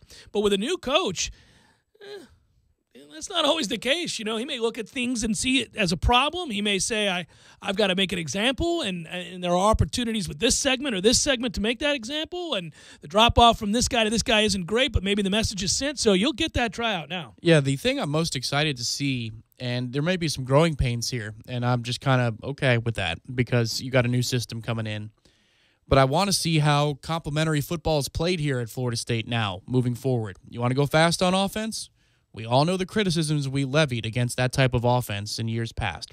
Good news is you got a ton of great athletes here on defense, so it might be one of those multiplier effects where if you can generate a couple of stops, before you know it, Florida State can be up 10, 17 points on you. But I am interested to see how the balance of a breakneck speed on offense is juxtaposed with having great talent on defense. He'll slow tempo here. He's not going to go as fast as he did at Oregon. And I think that he'll go a lot faster than we currently go. But I think somewhere in between is probably the truth. That's fine. That's what you'd like to see. That's my guess based on what I know of what he did at USF and some other things. So I would guess that he'll speed it up. You want more at-bats, not less at-bats when you have more talent. So that's fine. He'll do that. But I think all within reason. I don't think you're talking about Texas Tech-like stuff where you're going, what the hell are we doing here? This is ridiculous. I know that's a different offense altogether, but still. Just when he was talking about his creed, he's talking about, I like to go fast. Okay, like you're talking about, there's a difference between fast for us, given what we've watched, and that's just about anything that's faster than what we've been watching. Literally just about anybody. Or going as fast as we see some programs around the country. We have so much defensive talent here. I don't know that you want to be running them ragged necessarily. No, playing to your personnel is a key phrase there he used, and that excited me. You want to play to your personnel, and all right, well, I imagine that's going to be very fun for him, too, because that personnel just got a serious upgrade. Jeff Cameron Show, 97.9 ESPN Radio.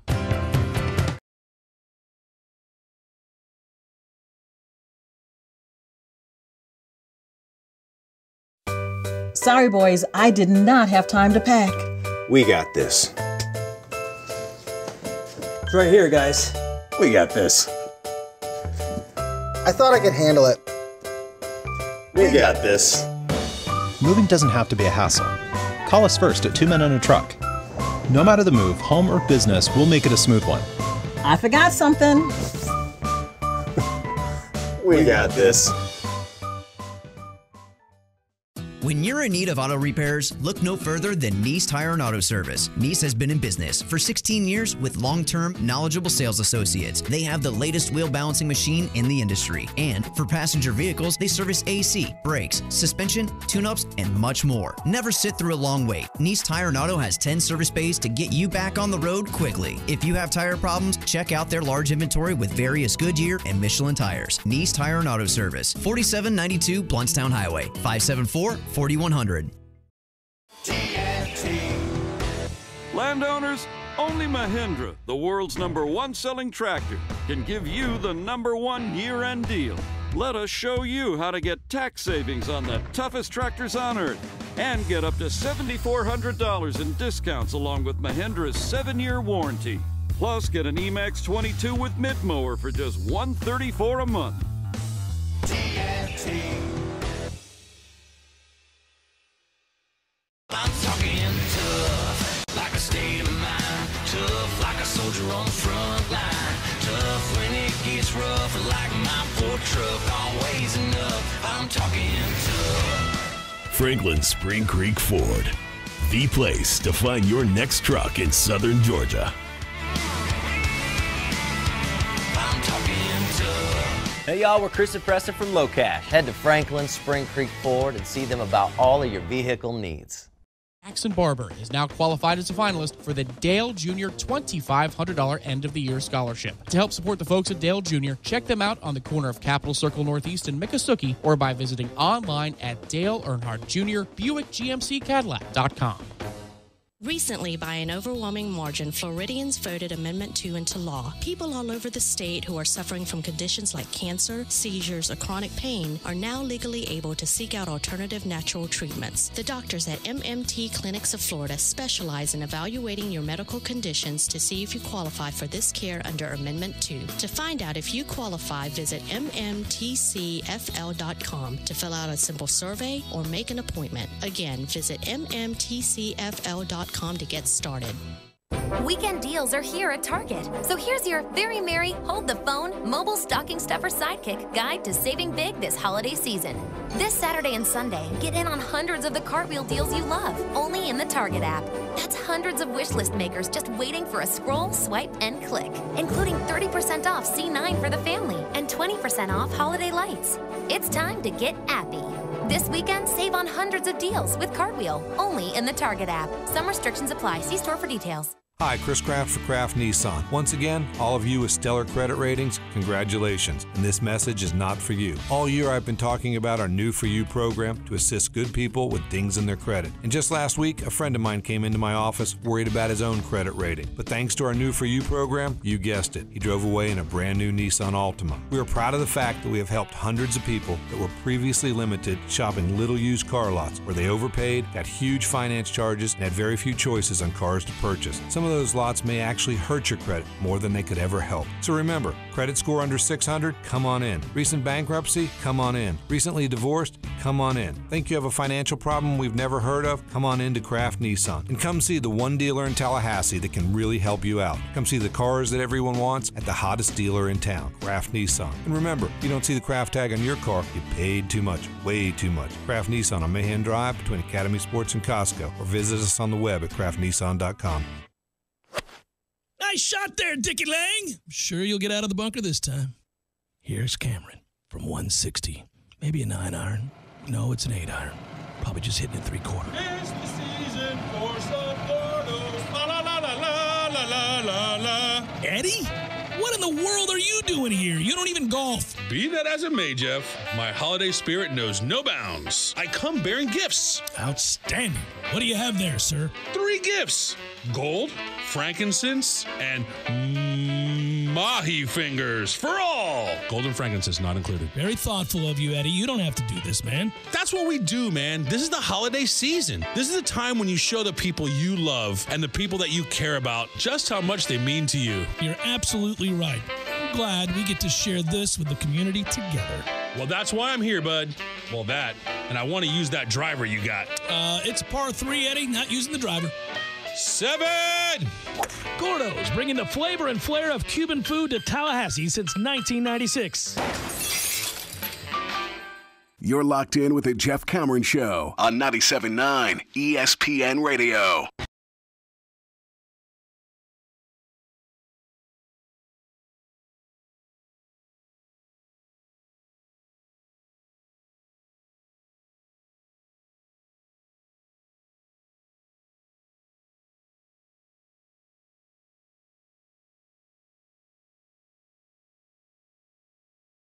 It's kind of funny. We're talking about recruiting right now and all that he's got to do. Recruiting playing FSU, babies versus mutants. That's what he talked about when he was at South Florida. and what it was like to recruit against FSU and how difficult it was, and now that he's an opportunity to recruit using the Garnet and Gold's advantage. This is him talking about that.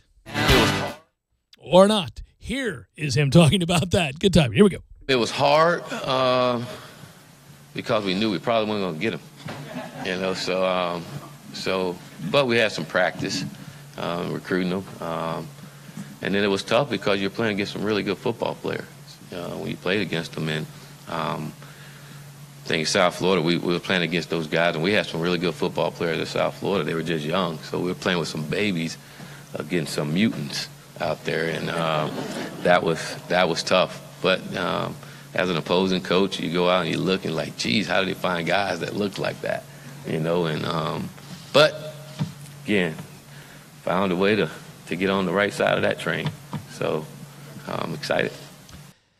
It's the old getting off the bus look, right? If you ever played sports, you know there were times where a away team would roll into town and you'd kind of gaze to see what you were going to be going up against, and you could get on the hoof, as you would. You know, you get a look at a guy, and some teams brought different caliber athletes, different looking guys, and you'd go, oh, okay. Or you'd go, oh, okay, we're going to be all right.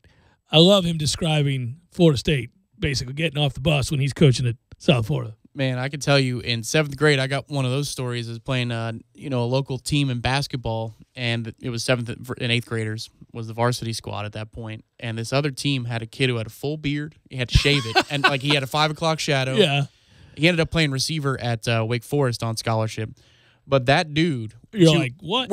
Our voices are cracking. You know, we're like, oh, look at that guy, and he's jacked, and he's got a full beard. It was like LeBron when he was in his teens. That dude's 25, 30 years old. What's going on here? This is crazy. Right. Yeah. And what we have, I mean, remember when Jimbo first got here? Oh, yeah. Like when Christian Jones was recruited, he was one of the first where you go, good Lord. I remember the first day we were sitting, you and I were standing, actually, I should say, on the field there for team picture day. And Christian Jones, obviously, was his freshman year, and he walked by. And we've done this a couple times with certain guys. Mario Edwards Jr.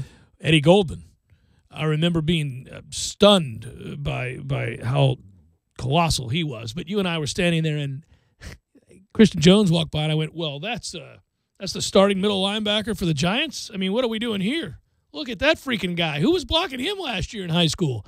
We did it with Timmy Jernigan, too. Yeah, we thought, oh, those poor bastards in Lake City.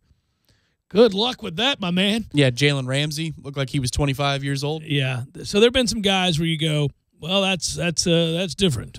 Yeah, and now you get the advantage of being able to go out and find guys like that and get them to say yes, because that's what Florida State represents. That's what the schools that compete for national championships are able to do. At Jay Cameron Show, James writes, after hearing Coach Taggart speak today, I want the season to start tomorrow. That's the hard part, James. You get a sense of renewal. You're able to put this season behind you. I know there's still a bowl game to be played, and the matter of that is on the mind as we are here in December, and the game will be played this month. But in truth, I think everybody's ready to just get started with the spring game. Can we get to the spring game? Let's just fast forward, whatever he does. Let's get this recruiting class and coaching staff in place, and let's go have a look. Let's go kick the tires a little bit, right, and see what we got.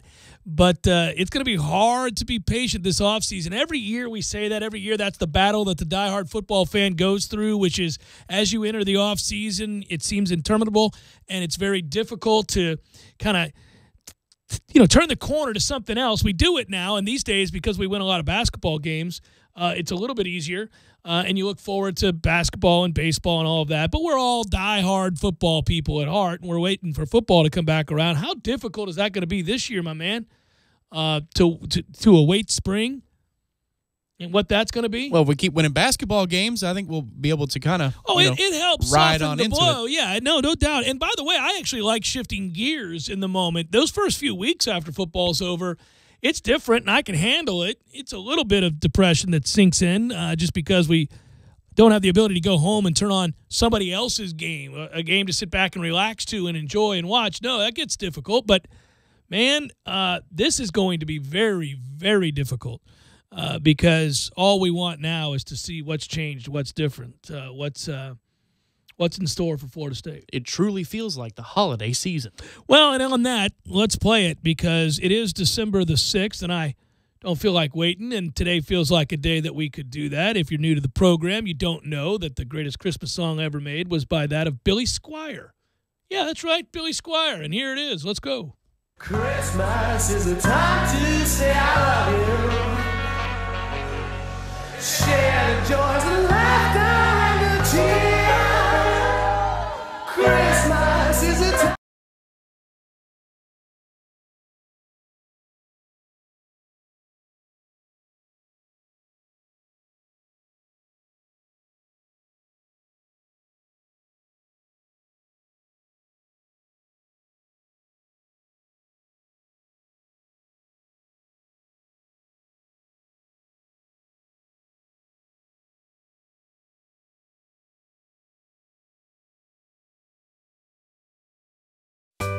Sorry, boys, I did not have time to pack. We got this. It's right here, guys. We got this. I thought I could handle it. We got this. Moving doesn't have to be a hassle. Call us first at 2 Men and a Truck. No matter the move, home or business, we'll make it a smooth one. I forgot something. We got this. When you're in need of auto repairs, look no further than Nice Tire and Auto Service. Nice has been in business for 16 years with long-term, knowledgeable sales associates. They have the latest wheel balancing machine in the industry. And for passenger vehicles, they service AC, brakes, suspension, tune-ups, and much more. Never sit through a long wait. Nice Tire and Auto has 10 service bays to get you back on the road quickly. If you have tire problems, check out their large inventory with various Goodyear and Michelin tires. Nice Tire and Auto Service, 4792 Bluntstown Highway, 574-4100. Landowners, only Mahindra, the world's #1 selling tractor, can give you the #1 year-end deal. Let us show you how to get tax savings on the toughest tractors on earth and get up to $7,400 in discounts along with Mahindra's 7-year warranty. Plus, get an Emax 22 with mid-mower for just $134 a month.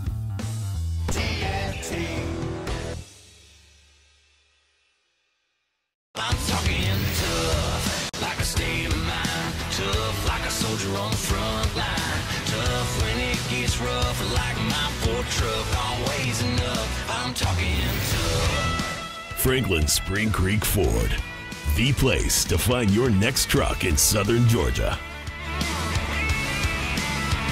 I'm talking tough. Hey y'all, we're Chris and Preston from Low Cash. Head to Franklin Spring Creek Ford and see them about all of your vehicle needs. Truthful with their customers, stating such things as if you do not use one of their approved body shops, they will not guarantee the repairs, or it may cost you more out of pocket. Here at Lisa's Paint and Body Shop, the work we do is guaranteed for as long as you own your vehicle. Lisa's Paint and Body Shop, 385-2665. License number MP46050. Get your weekend started right here on 97.9 ESPN Radio. Saturdays at 6 a.m. with Fishing Florida Radio. Listen to the three amigos, Boudreaux, Steve Chapman, and Captain Mike Ortega as they catch you up to speed on what's new and biting in the North Florida region. Big-time guests, celebrities, interviews, and 3 hours of the fishing info you need. Fishing Florida Radio is brought to you by Sea Quarters Marina off Highway 98 in Carabel. Sea Quarters Marina, your full-service marina, and presented by Hobbit American Grill, locally owned and operated since 1978.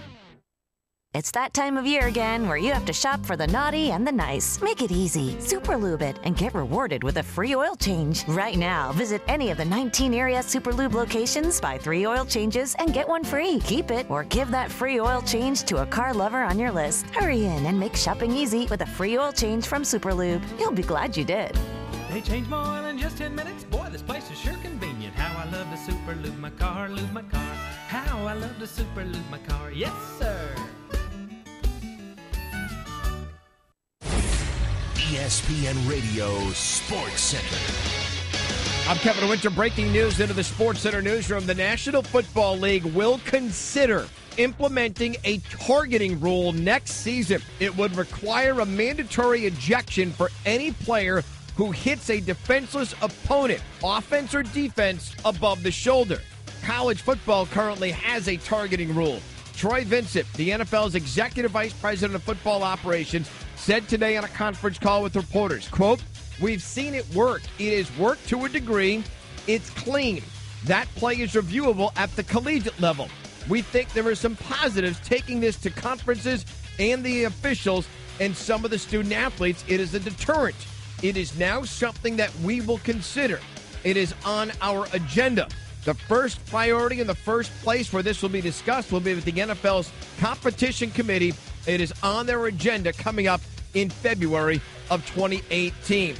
Giants have reinstalled Eli Manning as their starting quarterback. Kansas City Chiefs today have suspended cornerback Marcus Peters for this Sunday's game.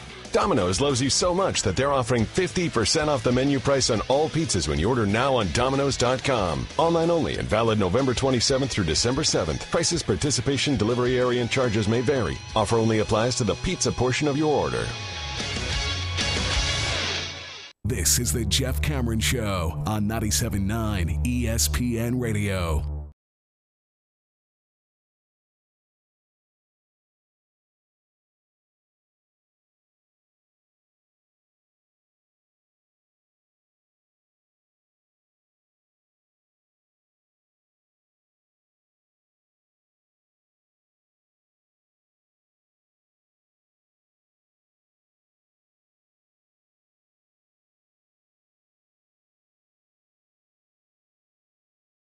Show 97.9 ESPN Radio.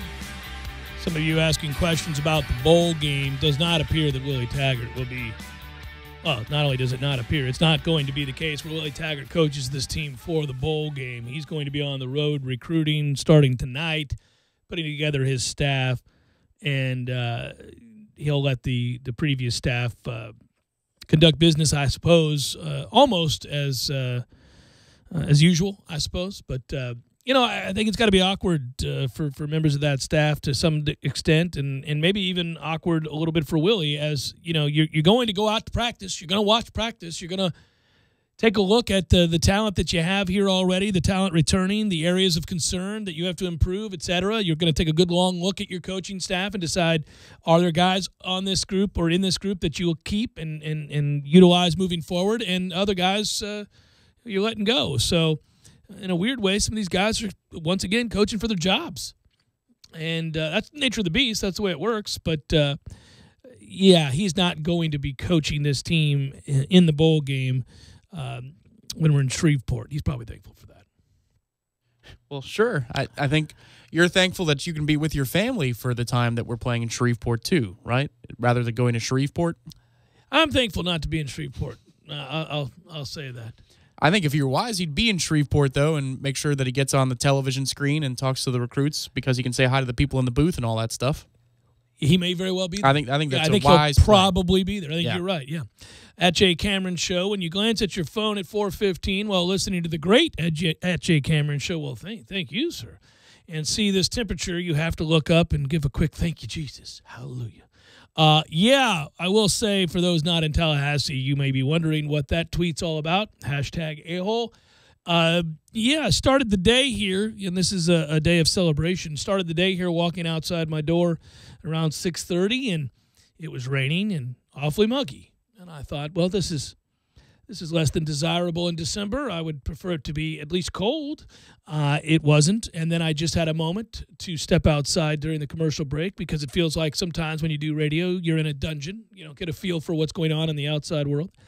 I walked outside and went, well, this is what the hell I'm talking about. We've got a front coming through, baby.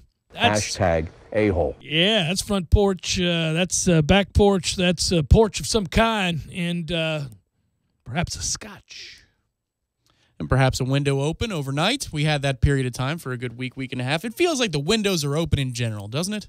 Today, just the windows are open. The fresh air is breezing on through the screen. That is so well done, sir. The windows have been open, Tom Lang. They were shuttered shut for a time, but now we see the sunlight. I hear children laughing and playing, running around. I see trees of green. Yeah, I gotcha. Skies of blue. Yeah. That's nice. At Jay Cameron Show, @_Tom Lang. Billy is late this season, but still fitting. Well, man, I don't know that it's that late. Do we usually do Billy on the 1st of December? It's December the 6th. When does he put up his Christmas lights again? Like November 1st? Isn't he an early guy for that? Yeah, that's it's funny the amount of tweets we have today. I'm so woefully behind. People noting that Willie Taggart told War Chant as to whether or not he sees FSU as his last job. Quote, absolutely. I think. That's a fake tweet. Well, I'm glad you caught it. If you kept going, yeah. Oh, there's nothing. Oh, I see. Yeah, perfectly done. You got me. Yep. That would have been awesome. I would have liked to have read that. I'm like the call screener guy. I got you. You're like, no, I've seen that, Cameron. Well, I'm trying to pull them up and go in real time, and this is the way they're posting on my thing. I'm not figuring that somebody sent me something inappropriate, which I probably should. Does Crenshaw still have Gallagher? Oh, I wish, Stephen. Oh, I wish. Those were the days. Going to Crenshaw and ruling in Gallagher. There's nobody alive that can beat me in Gallagher, by the way. That's a true story. You do brag on that often. It's just a fact. I mean, it's just not. Steven couldn't beat you? No. Hey, he had a little bit of game, but he didn't have Gallagher game like I got. This is different. The numbers are staggering. You know, I put out a tweet today. It was an informal poll. About Gallagher? No, an informal poll about how did Willie do on the press conference with the grades A through F.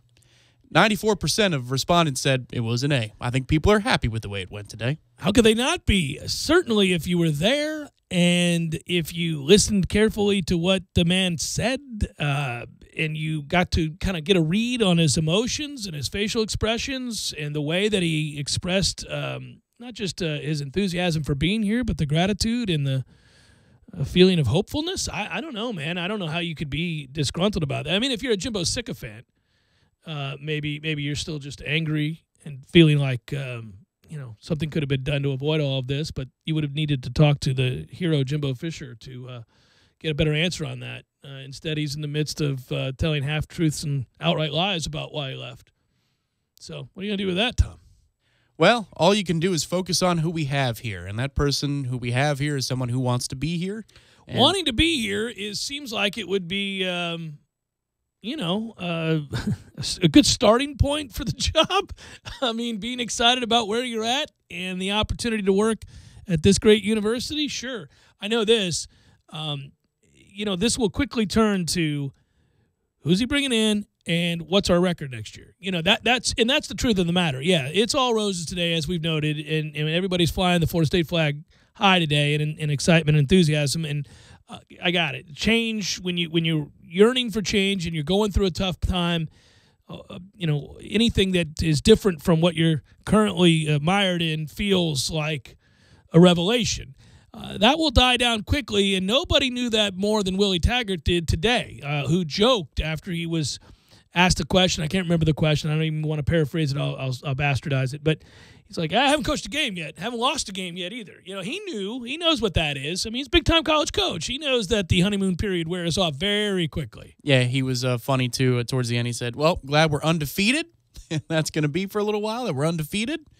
Yeah, that's the way to attack it, right? Because this is also a honeymoon period for you and recruits. There's a new message to go along with a new logo on the polo he's wearing, and it's a powerful logo. This is the one for Florida State University. So you don't have to say to kids, yeah, get on that 5-hour flight across the country after you have to lay over in Atlanta and then Houston or something along those lines. It's, why don't you come up the road? And you know what? Bring your family too, because they can be here every Saturday in the fall watching us kicking ass. I thought he said something interesting about the process of recruiting and what he has on his plate now and what he has to do and what he's tasked with doing very quickly, I might add, with the early signing period on the 20th. He said basically that he's going to have to, he hopes to engender trust, and this reminded me of the better days of Jimbo Fisher's time here when he arrived and took over after being a head coach and waiting for Bobby Bowden. We all remember reading the story where he talked about finding grown-ass men and changing the way that the type of player we recruit and the caliber of player we recruit and what he's looking to do and transition. And he was so excited about recruiting. I think your great recruiters have to be. I mean, they all have to embrace that aspect of the job as just something they relish, something that they love to do. And he talked about that. He also talked a little bit about, you're going to have to trust me. Kids want to know who their coach is going to be. Kids want to know who's going to be coaching them. And it sounded like from his answer to me, Tom, and I'm expounding further on stuff that we've already played, but it sounded like to me that he understands that he's on a wait-and-see basis with a couple of guys. And because of that, he has to now approach recruits and say, listen, you got to trust that I'm going to be bringing in some good guys. We'll find good coaches to coach you up, but I'm going to need you to trust in me. That's the leap in faith that Jimbo Fisher needed to get from people like LaMarcus Joyner. When this was a school that wasn't, an elite school. I mean, it wasn't an elite program at the time. It had great cachet, it had history, but it had fallen on hard times. And Jimbo walked into living rooms in South Florida and said, I'm going to change it. We're going to get back to what we were, what Florida State was. I promise you that. You're going to be a big part of what that is and how that transitions. And you got to just trust me. Believe in my vision. Believe in what I'm telling you here today, because I promise you I'm going to come through for you. And some of the kids said yes, and they were on board, and they were greatly rewarded for that. And I was always happy for the guys like LaMarcus who said yes at a time would have been real easy to say no. That's what Willie Taggart has to go through right now. Yeah, exactly. And not to that degree, because the program hasn't been down for years and it hadn't gone through a lost decade, but just coming off this very tough season. No, but building the trust, he will need to do that. And it really only critically applies to players that, are going to be ones who want to sign during the early period. If you're not that player, well, by the time we get into, latter part of December, January, he's going to fill out his staff and you'll have a month to go at it full bore. So I think for Willie, it's a matter of gaining the trust of players that, he wasn't personally on, and maybe Florida State was on, that are some pretty damn good players, and then retaining the trust of those that he had the attention of while he was at Oregon, and he's talking about where he is now. I think it's those two things that are the principles of his next couple of weeks, and most notably on kids who may or may not want to sign early, be it Florida State commits who want a reason to continue to sign early from December 20th to the 22nd, or commits elsewhere, perhaps kids that decommitted from here and committed elsewhere, that he wants to get that message to before they sign a commitment letter to, or a letter of intent to, Miami or Florida, Georgia, wherever it is. Those are the kids that have to take priority now. So I think that'll be interesting, maybe a bit of an indicator, a tip of the hat, as we see reports of where Willie's going over the next week, 10 days. Perhaps those are the kids that have an eye towards, actually using the early signing period in 2 weeks' time. What was the number? I think I said yesterday, just top 10, right? In terms of recruiting class, where you could go from 40th. Yeah, I said over under 9.5. So over was better than 9 or better, and under was 10 or worse. Yeah, I feel like, honestly, I think he's got a great chance to make a huge impact. That's why we wanted this to be expedited. This is why you wanted to see this thing get through quickly so that he could get on the road, because he is a great recruiter. He's back in the state. His connections to the state are well documented. That includes, of course, the relationships that you have with high school coaches throughout the state of Florida. And now you have a chance to get, at the very least, into these families' homes and their living rooms and sit down and express that vision. You got a couple weeks to do that before the 20th rolls around. And I would think that a great recruiter like him and a hard worker would be able to make a significant impact. Make no mistake, we got complacent with how good of a recruiter Jimbo was, because you could set a watch by it, that we would be a top 5 class, the best in the ACC. I mean, he always out-recruited Clemson, facilities or not. He always out-recruited everybody in our conference, and sometimes he out-recruited everybody in the country. We had a couple of top recruiting classes. So it was us, Ohio State, Alabama, and those were the big 3. Recruiting just got interesting again, because Willie's a really, really good recruiter. However, the competition is more tough now, with Mark Richt having success in year 1 and Florida being able to sell kids on something new. So it's going to be interesting. I don't know that you can guarantee that we're going to be a top 5 machine or a number 1 class in the ACC machine like we once were under Jimbo. But that may not be Willie's fault. It may be that, there's just more competition. Great competition in the state. It would be, it obviously behoove him, and it would be a great start for him if he's able to get the Oregon commits that are from the Tampa area. That's what a lot of us are focusing on now, whether it's Isaiah Bolden, the DB, a kid like that. Warren Thompson, the wide receiver, is another kid. That's a huge one. Yeah, you could almost write that down. I mean, I would think, right? They were all recruited by Florida State, but Willie Taggart had won their services at Oregon. I would imagine they're going to come to Florida State as probably almost a no-brainer there. I think one of those 2 kids was an FSU commit at one point a while back. So I think the Thompson kid is. You can almost book it as much as you can do anything in recruiting. The Bolden one will be a little bit tougher, I think. Yeah, and you got a kid from Tifton, Georgia, right up the road who had committed, a linebacker that had committed to Oregon. You could flip him. You could get the kid out of Seffner, which is the Malcolm Lamar kid. You could bring him in. Now you got to find also those decommits that we've been talking about. There are a lot of talented players there, a couple DBs in particular. There's an offensive lineman that was a decommit, and I know that a few of those players had interest in Oregon. So if they were interested in Oregon and they're from the South, it stands to reason they were interested because of Willie Taggart, and now he needs to go about assuring them that this is going to be a smooth transition and their services are needed here. There's a quarterback commit, Tom, and this is the big one because Florida State is right now, obviously, in a unique situation as it pertains to quarterbacks.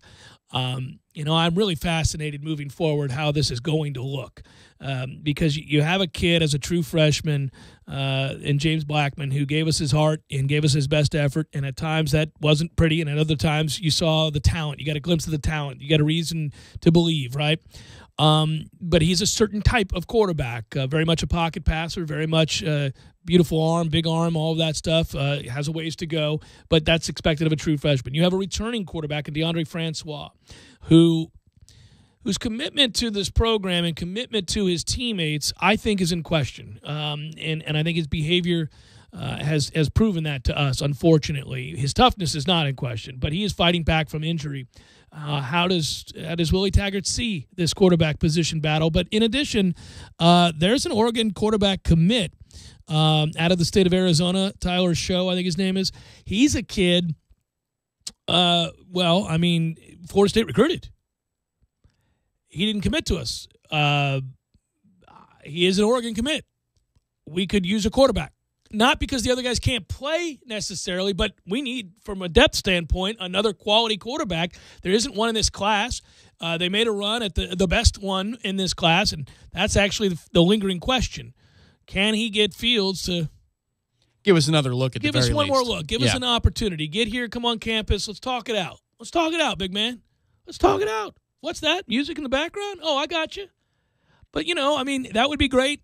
Along with this other kid, you could maybe spruce this class up a little bit with, salvaging the players that backed out of their commitments to Florida State, flipping the kids at Oregon that we just talked about, and getting a commitment from a quarterback. And he's busy. Boy, is Willie busy. I hate that he has to go by the basketball game tonight. Get on the road, Willie, go. There's one thing, I guess I'll have to ask the guys who do this for a living, the recruiting side of it. But if you're hired at a new program, do you get a little bit of time to go in-home with players, and it's not like your official in-home visit that you get to use in a recruiting cycle? How does that, because, he has assistants, but they're not his assistants necessarily, so perhaps, the position coaches here currently can carry the message for Willie Taggart if he doesn't want to burn an all-important in-home visit with a player. But I wonder if there is a grace period where if you take over at a place, perhaps you can meet face-to-face with recruits to talk about your new position rather than, using the rules of the old position. I have no idea. You know what? Don't know. We can find out during the break. Jeff Cameron Show, 97.9 ESPN Radio.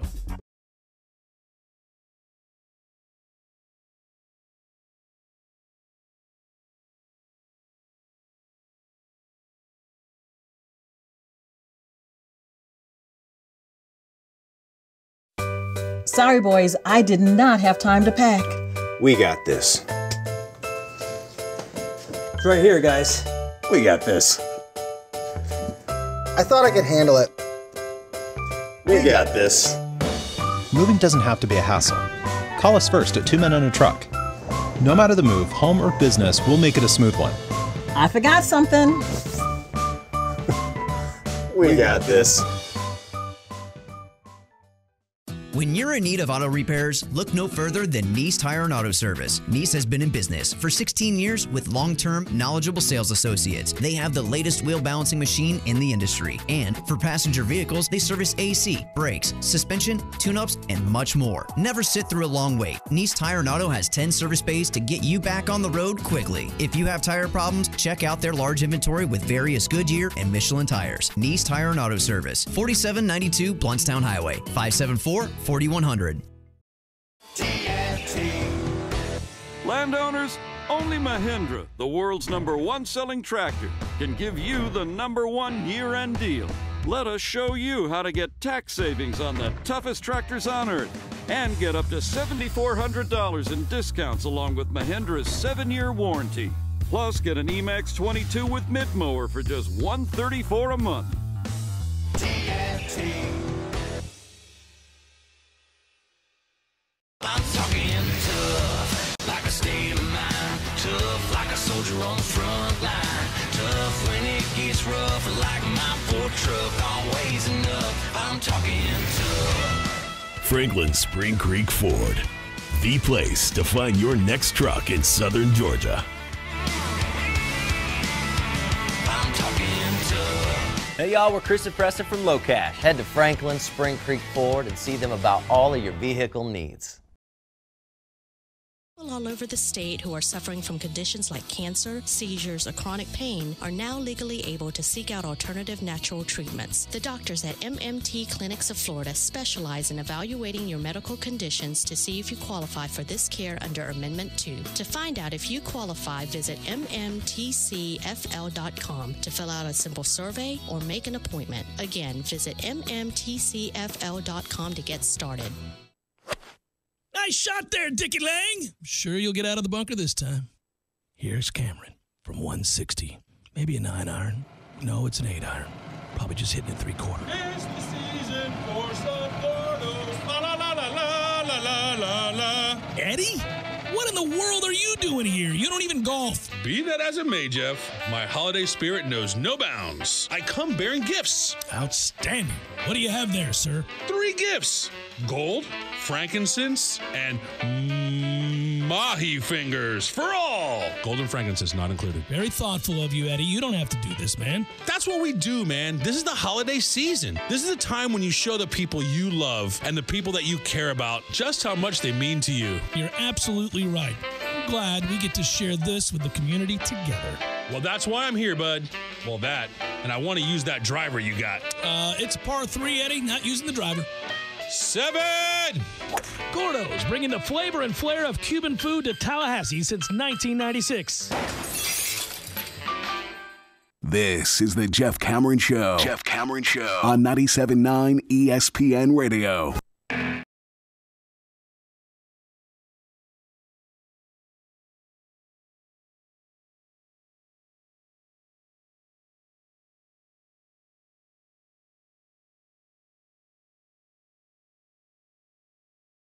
A lot of you are asking us to recap. Don't worry, we will at the top of the next hour. But first, we got to do a little beer 30 here, baby. Make it happen.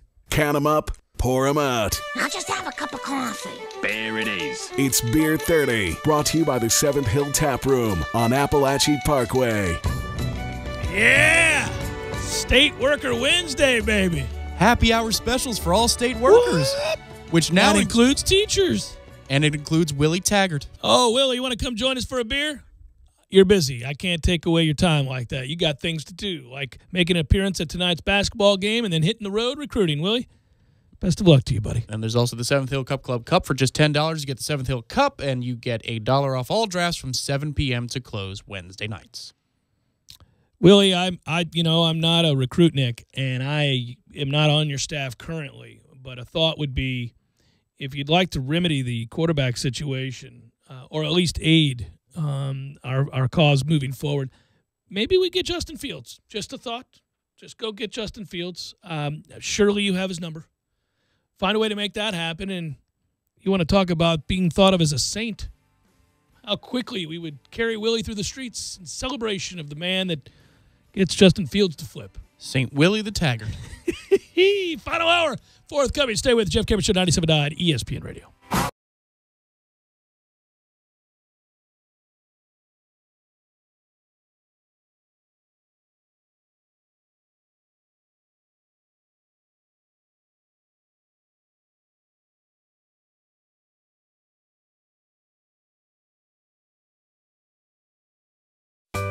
Sorry, boys, I did not have time to pack.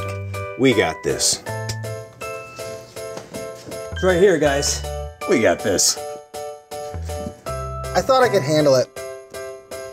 We got this. Moving doesn't have to be a hassle. Call us first at 2 Men and a Truck. No matter the move, home or business, we'll make it a smooth one. I forgot something. We got this. When you're in need of auto repairs, look no further than Nice Tire and Auto Service. Nice has been in business for 16 years with long-term, knowledgeable sales associates. They have the latest wheel balancing machine in the industry. And for passenger vehicles, they service AC, brakes, suspension, tune-ups, and much more. Never sit through a long wait. Nice Tire and Auto has 10 service bays to get you back on the road quickly. If you have tire problems, check out their large inventory with various Goodyear and Michelin tires. Nice Tire and Auto Service, 4792 Bluntstown Highway, 574-4100. Landowners, only Mahindra, the world's #1 selling tractor, can give you the #1 year-end deal. Let us show you how to get tax savings on the toughest tractors on earth and get up to $7,400 in discounts along with Mahindra's 7-year warranty. Plus, get an Emax 22 with mid-mower for just $134 a month.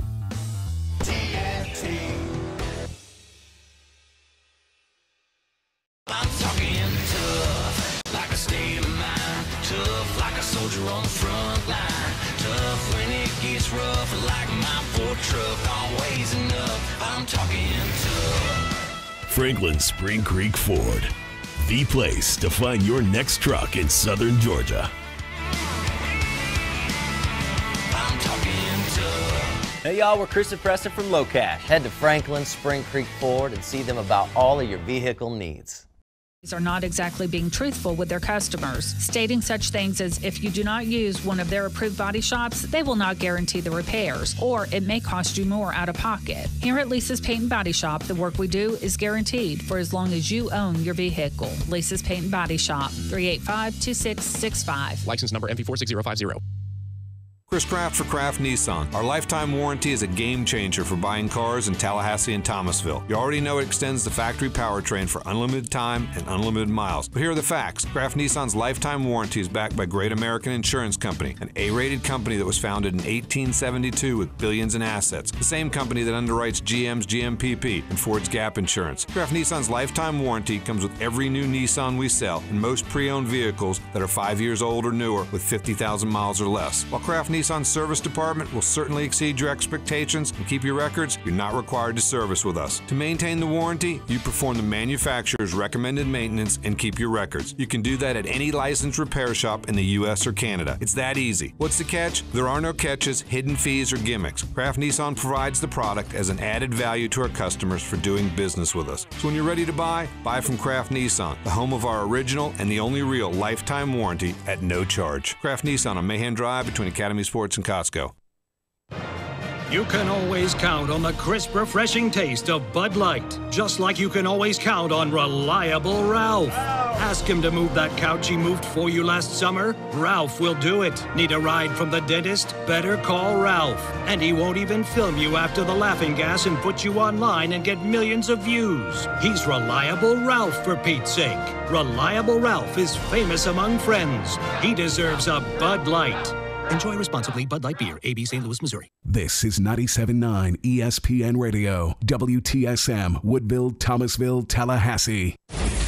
ESPN Radio Sports Center. I'm Kevin Winter. Breaking news into the Sports Center newsroom. The National Football League will consider implementing a targeting rule next season. It would require a mandatory ejection for any player who hits a defenseless opponent, offense or defense, above the shoulder. College football currently has a targeting rule. Troy Vincent, the NFL's Executive Vice President of Football Operations, said today on a conference call with reporters, quote, "We've seen it work. It has worked to a degree. It's clean. That play is reviewable at the collegiate level. We think there are some positives taking this to conferences and the officials and some of the student athletes. It is a deterrent. It is now something that we will consider. It is on our agenda. The first priority in the first place where this will be discussed will be with the NFL's competition committee. It is on their agenda coming up in February of 2018.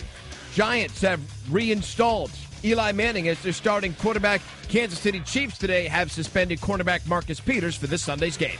Domino's loves you so much that they're offering 50% off the menu price on all pizzas when you order now on Domino's.com. Online only and valid November 27th through December 7th. Prices, participation, delivery area, and charges may vary. Offer only applies to the pizza portion of your order. This is the Jeff Cameron Show on 97.9 ESPN Radio.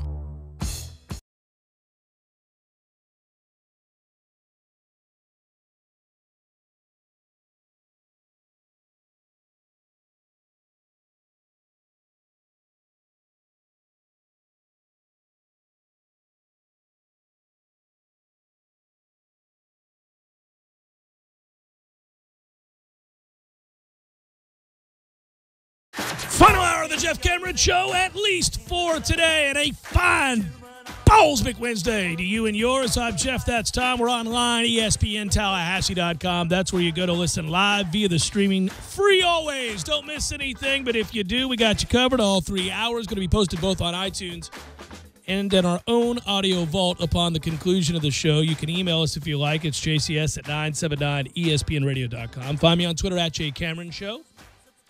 WTSM app works for your mobile devices as well. It's an historic day for Florida State University. I was there at Doak Campbell Stadium and watched Willie Taggart as he exited the SUV and embraced the president, John Thrasher, and his wife, and shook hands and made his way over to the band, did the tomahawk chop, and then made his way to the fourth floor where he addressed the assembled media and many powerful individuals in the administration and amongst the boosters. And it was, I have to tell you, an inspiring day. I know we can get caught up in moments like this where your emotions get the best of you, especially if you have an allegiance to an institution.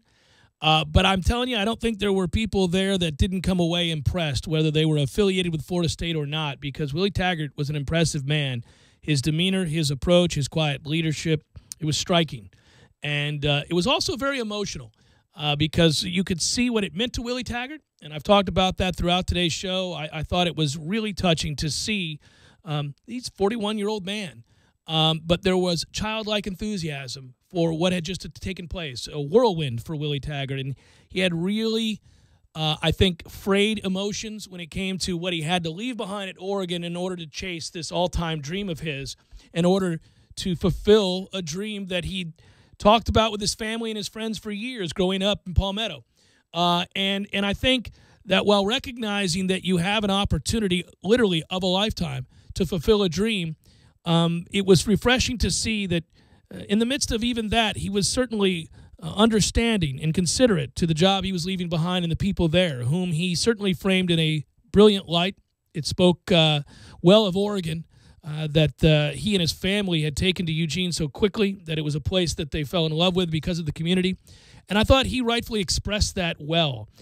Measured tones, quiet leadership, strength, but also sheer joy, just joy in embracing this job. In fact, I thought one of the highlights, certainly, I'm going to play some clips for you here momentarily.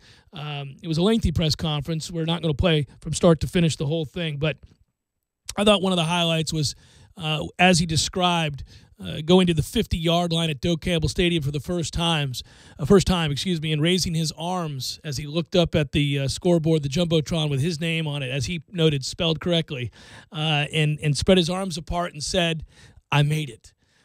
You could tell it was genuine. You could tell that was a moment that a lifelong dream had been fulfilled, and it was not lost on him. Visibly emotional. As he talked about his son stepping into the room as he and his wife were discussing whether or not he could leave Oregon after just 1 year, because he was torn, given the commitment he had made to many people at Oregon, including the kids that he had recruited, and what that meant to him, especially having just lost a father of his own. And then to have a son come in and talk to him almost like a father figure would, almost like he talks to his son. So it was a whirlwind. It was fun. It was refreshing, and it was inspiring more than anything else, I thought.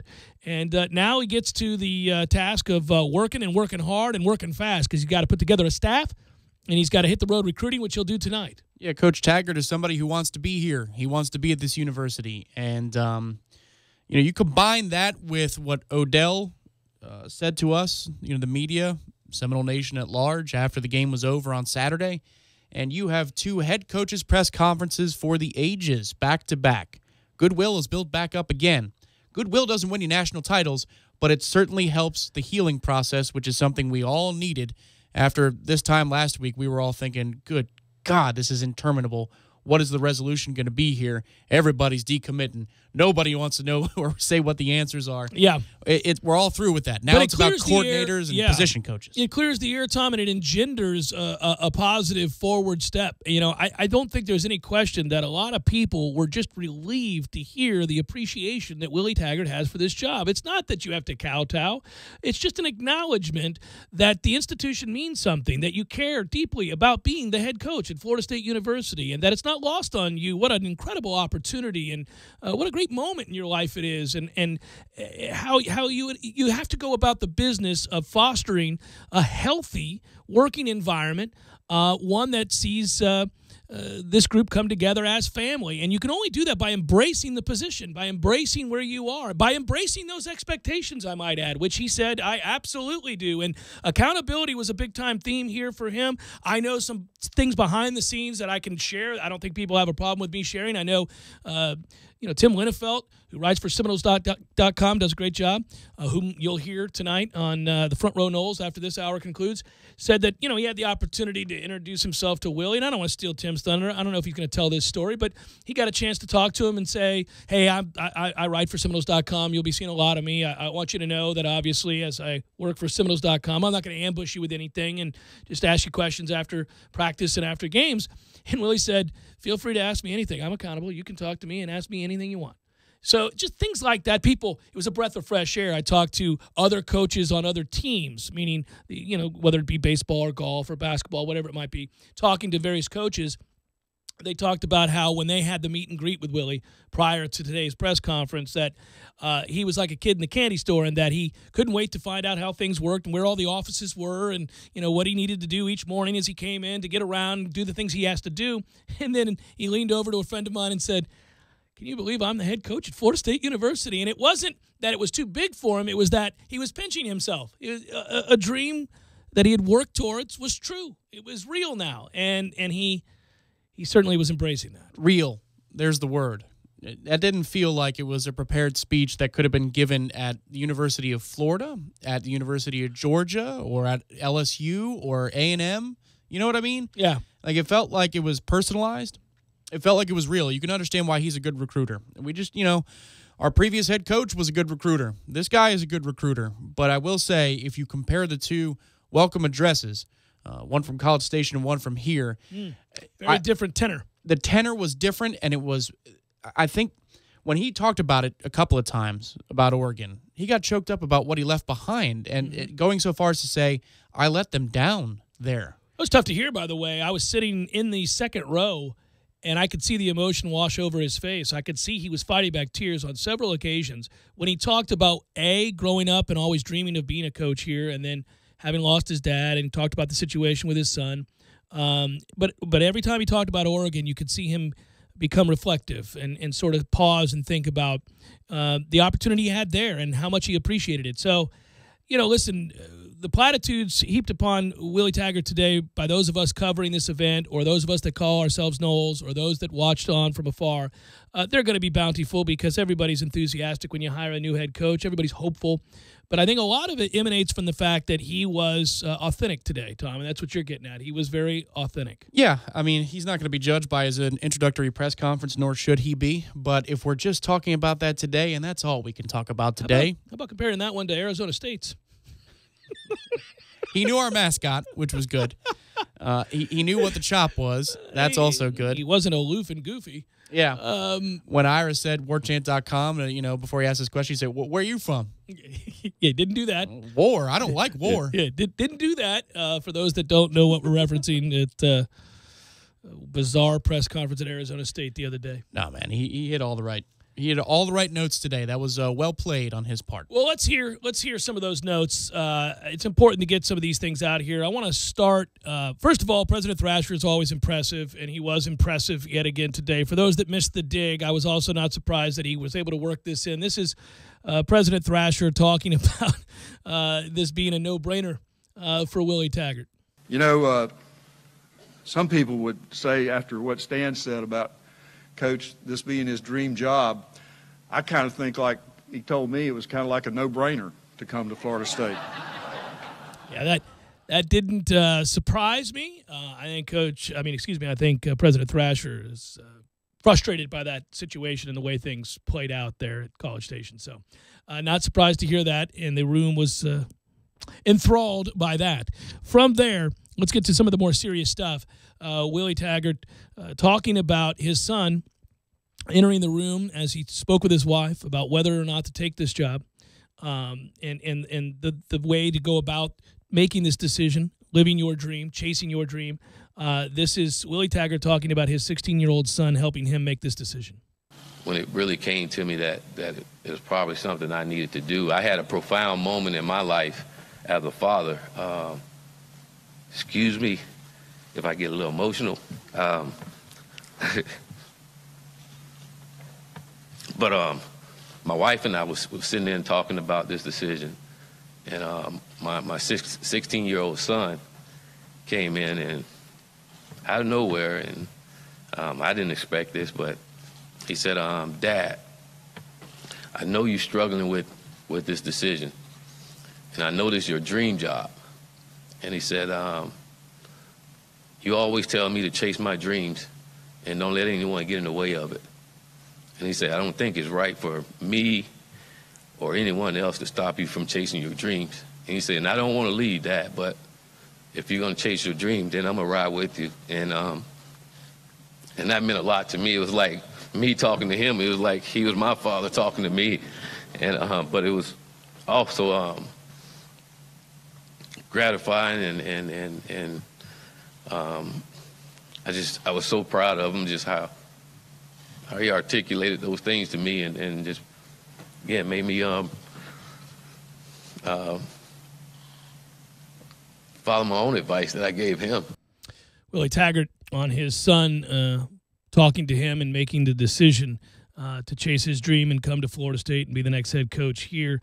There are several clips we can play throughout the day, throughout the hour. We have played throughout the day, but I want to go, Tom, to the clip in which he is talking about, because I think a lot of people want to know this, obviously, how you go about the business of dealing with recruits as he hits the ground running. It's an early signing period, his values, and what he's attempting to accomplish here in a hurry. This is Willie Taggart talking about recruiting tenants.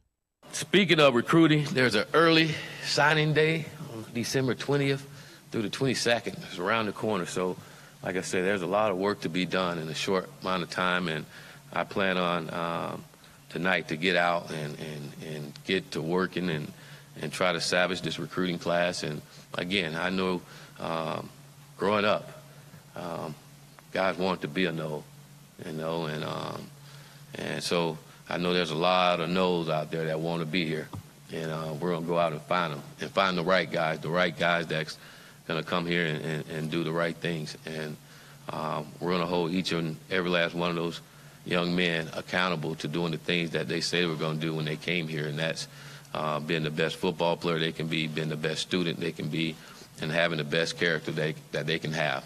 That's what we're going to judge our guys on. You got to have two of those three things in order to be on our football team, okay? You can't have one and be on our football team. If you have two, we'll work with you with whatever you're struggling with to get you up to par, but you got to have great character, be a great football player, you be the best that you can be in the classroom, okay? And that's what we're looking for here. And I think if we're doing those things, winning will take care of itself. Winning championship will take care of itself, because we'll be doing those things, and that just to be a part of our life. So looking forward to finding a young man like that to come in here and being a part of this great university.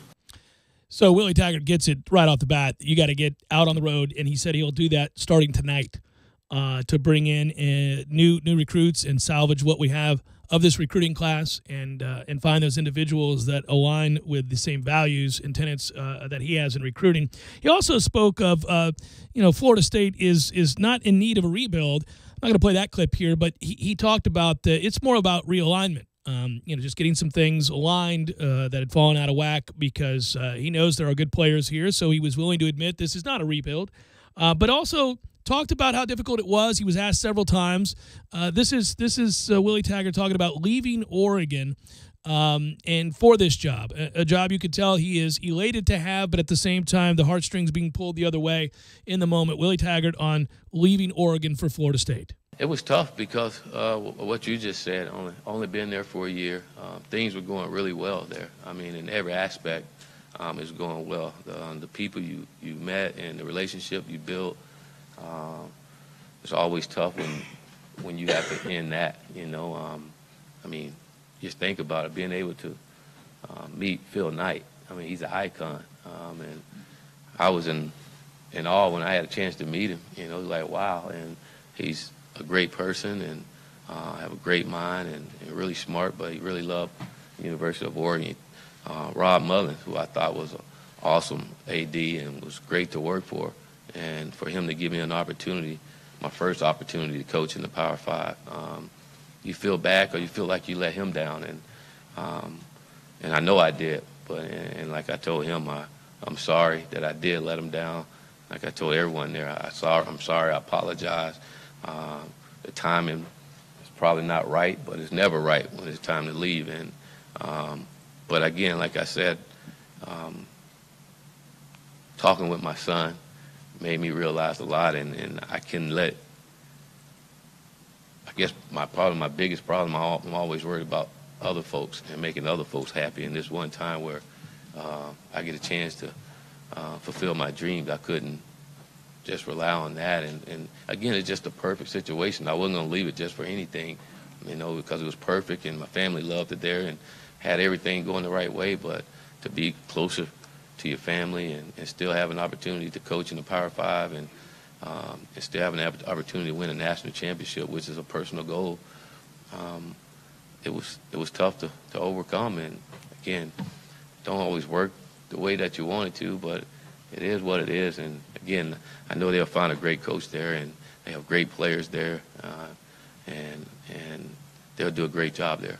Willie Taggart also spoke of his offense, and he's been adaptable on that front. He's been able to run different styles for different personnel groupings for different players in different places.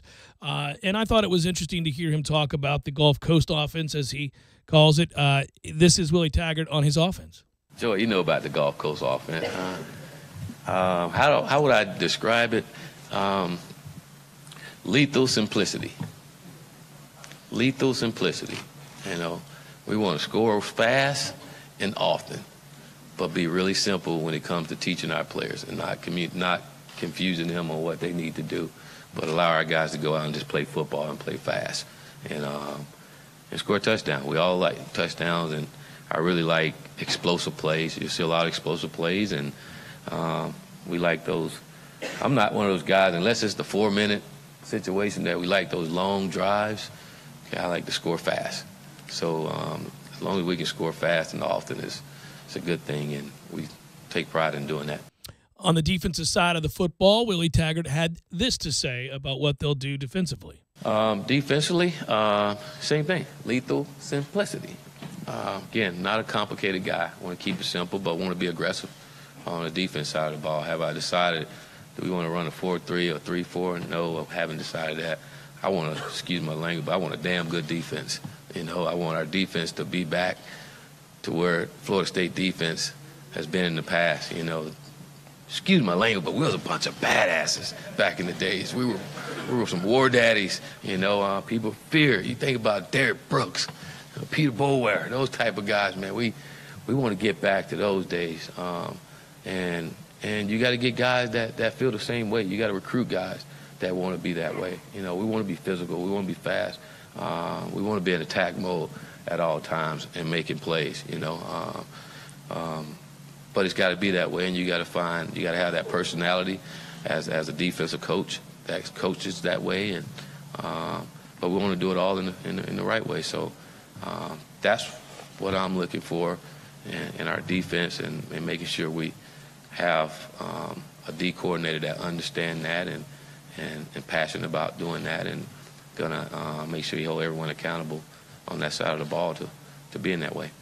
So that's Willie Taggart commenting on a number of things, but we wanted to give you a little taste of that. If you missed the press conference, I will give, obviously Seminoles.com credit. They stream the whole thing, so you can go back and watch that. I would advise you to do so. If you're a Nole and you're excited, you should be. Go back and watch that thing, and from start to finish, it's very impressive, and get caught up on a little bit of who Willie Taggart is. As for when we're going to have Coach Taggart on, he's hitting the ground running. He's leaving tonight. So I was told over at Florida State that we would be on the short list of people that he needs to talk to. He's going to talk with SportsCenter tonight, obviously, but we'll get him on here locally as soon as possible when he gets off the recruiting trail here initially. And I look forward to talking to Willie Taggart. I did meet him very briefly today, but as did everybody that was there. But he, impressive individual. Jeff Cameron Show, 97.9 ESPN Radio.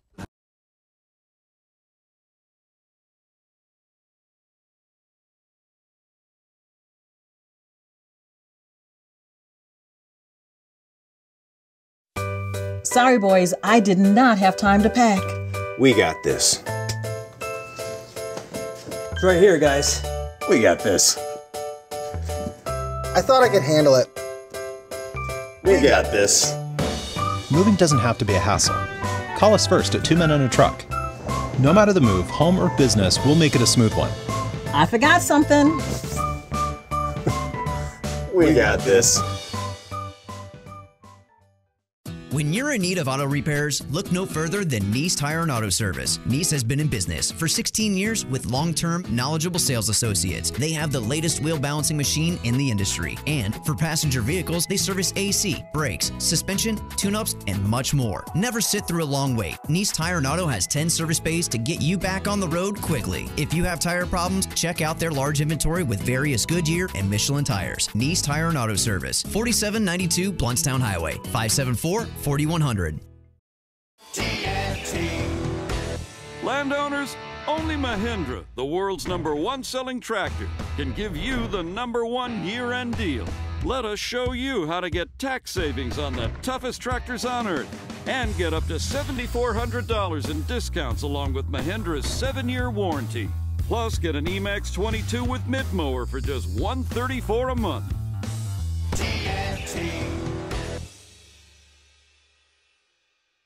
I'm talking tough, like a state of mind. Tough, like a soldier on the front line. Tough when it gets rough, like my Ford truck. Always enough, I'm talking tough. Franklin Spring Creek Ford, the place to find your next truck in southern Georgia. I'm talking tough. Hey y'all, we're Chris and Preston from Low Cash. Head to Franklin Spring Creek Ford and see them about all of your vehicle needs. Hair of the Dog Sports Bar, Midtown, North Monroe behind Brugger's. Best drink prices and juiciest burgers in town. Sexy French poodles, welcome. Tired of your normal 2-piece kit? Build your own kit with Makita and Cornerstone Tool and Fastener. Buy a 5 amp-hour starter pack and choose 2 free Bear Makita tools. If all you need is an impact driver and recip saw, then that is your kit. You also receive a 3-year warranty on lithium-ion tool and battery. Check out other Makita residential construction specials as well. Cornerstone Tool and Fastener is also your home for OSHA-compliant dust solutions for all your concrete needs. Cornerstone Tool and Fastener, 1110 Stuckey Ave and 3269 Crawfordville Highway, Tallahassee location, open Saturdays, 8 a.m. to noon. Weekend deals are here at Target. So here's your very merry, hold the phone, mobile stocking stuffer sidekick guide to saving big this holiday season. This Saturday and Sunday, get in on hundreds of the cartwheel deals you love, only in the Target app. That's hundreds of wish list makers just waiting for a scroll, swipe, and click, including 30% off C9 for the family and 20% off holiday lights. It's time to get appy. This weekend, save on hundreds of deals with Cartwheel, only in the Target app. Some restrictions apply. See store for details. At Amazon, we've got everything you need for the perfect holiday get-together. From wining to dining to reclining together afterwards. And get free shipping on over 100 million items with eligible orders over $25, only at Amazon, for all your entertaining and gifting needs. So whether it's a small family gathering or a whole house full, if you're hosting good times this holiday, visit Amazon.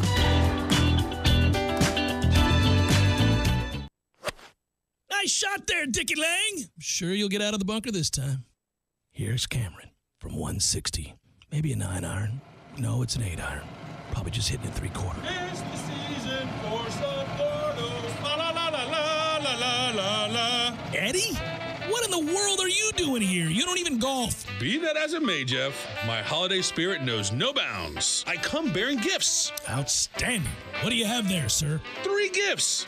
Gold, frankincense, and mahi fingers for all. Gold and frankincense not included. Very thoughtful of you, Eddie. You don't have to do this, man. That's what we do, man. This is the holiday season. This is the time when you show the people you love and the people that you care about just how much they mean to you. You're absolutely right.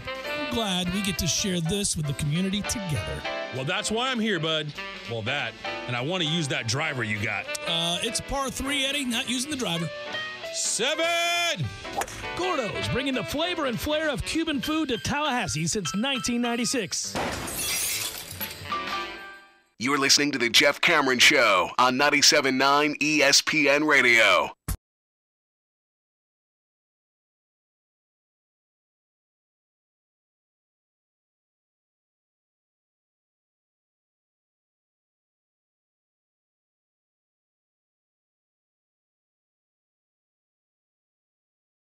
Nice to not be part of a coaching search today, but I must say, and I wanted to comment on this, you have to give the administration, in particular, Stan Wilcox and President Thrasher, an awful lot of credit. This was handled with class. It was handled in an expedited fashion with a pretty good degree of secrecy given the days and times we live in. They did not leave Willie Taggart in a situation where he was hung out to dry and have to kind of remain in limbo for an extended period of time as he answered and deflected questions. He spoke on that today at the press conference, that he said it was hard once his name became a name in contention for the Florida State job, and upon his first official contact last Thursday from Stan Wilcox reaching out to him on a Thursday to say, we're interested in getting to know you. We're interested in talking to you. Would you have interest in meeting with us? It was at that point that, of course, he said yes. But, of course, in the moment, you don't know if you're going to be offered the job or not. You don't know if that meeting's going to go well, and you're still actively the coach at Oregon. You have a football banquet to conduct. You've got recruiting to do.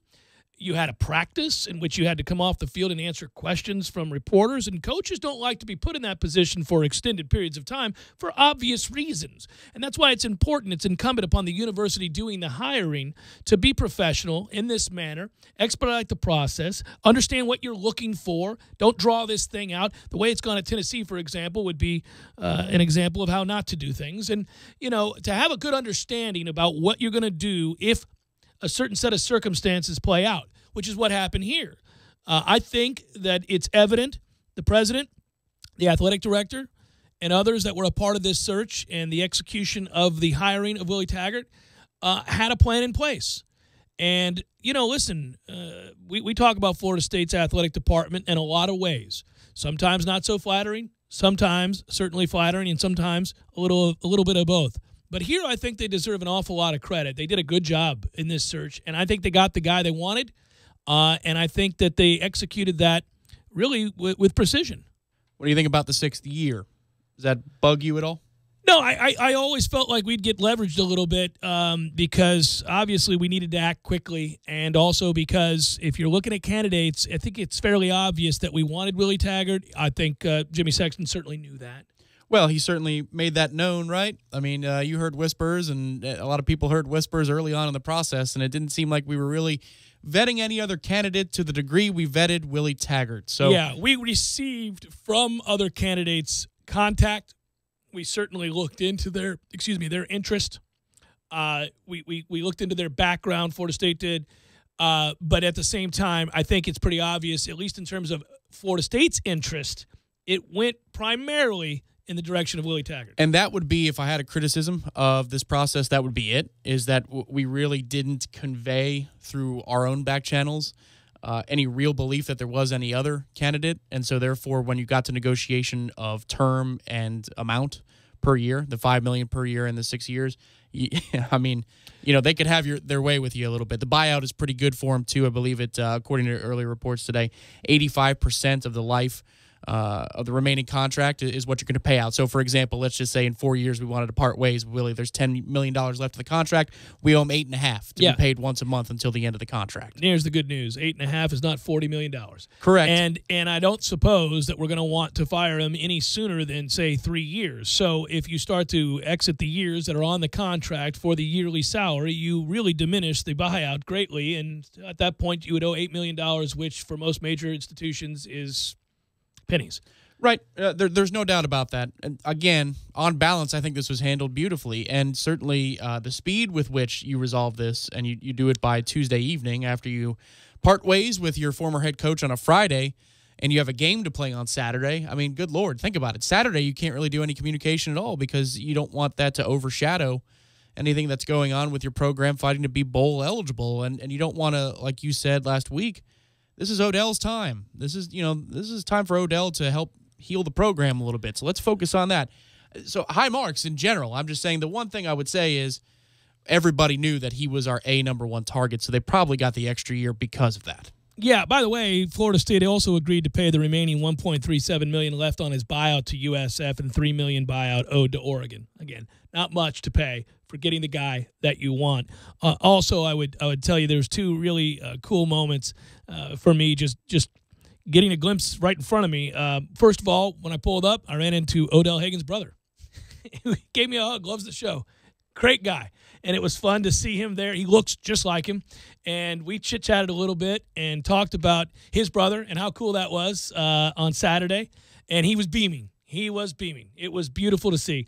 And he was excited about this hire as well. And so we chit-chatted a little bit. And way to go, Willie Taggart, when he was asked a question about being the first full-time black head coach in program history, he said, well, no, Odell was the first African-American head coach in history. Yeah, it was cool. He acknowledged that. Oh, yeah. Yeah, it was really well done. And so that was a cool moment. And then I'll tell you the other thing was I got to see Willie Taggart's mom, Gloria, in the front row there, just to my right.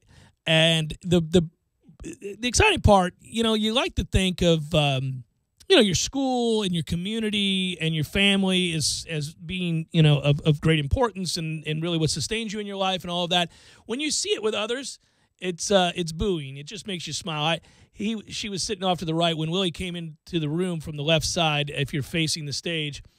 As he began to come across the stage to stand at the dais, he caught a glimpse of his mom and smiled ear to ear and said, hold on a second, and then went down to the left side and gave her a huge hug. And they expressed, obviously, their enthusiasm and their love for one another. And it's just what moms do. What moms do. I overheard her saying that she was happy he was so much closer to home. That's what she said to another one of his family members. I'm not sure who it was, but now my baby's so close to home, I can come see him anytime. That's just cool. Just a really good atmosphere. I'm just trying to give you a little bit of feel for what it was like over there.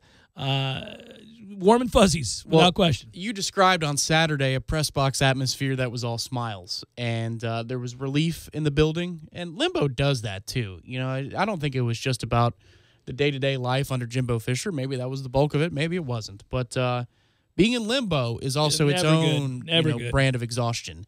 And I would imagine now that there's closure as to the new head man and who that is, and it being Willie Taggart, that today had to be only an extension. I'm not talking about for any boosters or alum that are in the building or marketing people, because they are now, how could they not be pumped about what's to come? Through the moon. But I'm talking about people who just work at Florida State, be it that they're graduates here or not. I'm sure that there were a lot of smiles for those people in the equation. Talked to a lot of them.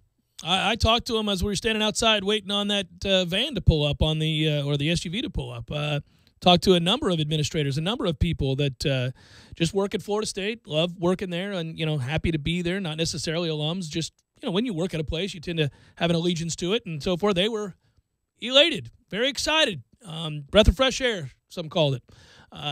I just think that things had grown, as I said, in that locker room and spread further. There was a toxicity to what was going on, and that's why the university and the former head coach parting ways at the time that they did is a good thing, perhaps for both parties. Again, I'm not going to spit vitriol here. I obviously have been able to kind of give you a glimpse as to how I feel about that situation, but I do think it's a win-win for both parties, and they sense that today. You could tell.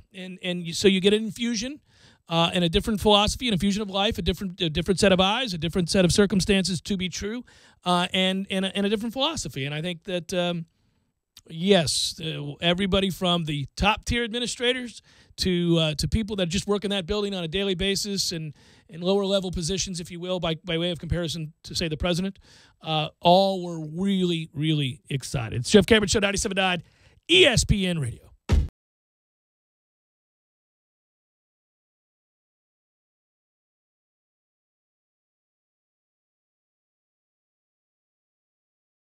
When you're in need of auto repairs, look no further than Nice Tire and Auto Service. Nice has been in business for 16 years with long-term, knowledgeable sales associates. They have the latest wheel balancing machine in the industry. And for passenger vehicles, they service AC, brakes, suspension, tune-ups, and much more. Never sit through a long wait. Nice Tire and Auto has 10 service bays to get you back on the road quickly. If you have tire problems, check out their large inventory with various Goodyear and Michelin tires. Nice Tire and Auto Service, 4792 Bluntstown Highway, 574-4100. Landowners, only Mahindra, the makers of the toughest utility vehicles on earth, can give you the best year-end deal on earth. So let us show you how to get tax savings on your new Mahindra XTV and get cash back and savings up to $2,500 on select clearance models. Plus, get a free roof and Mahindra's 3-year warranty.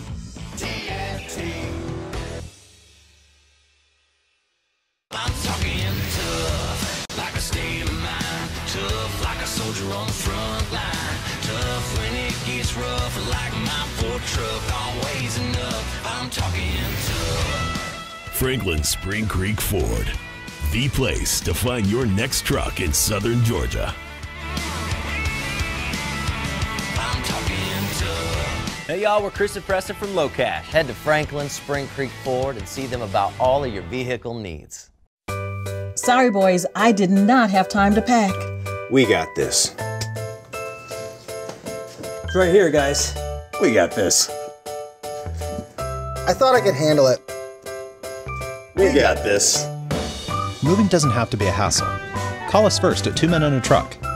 No matter the move, home or business, we'll make it a smooth one. I forgot something.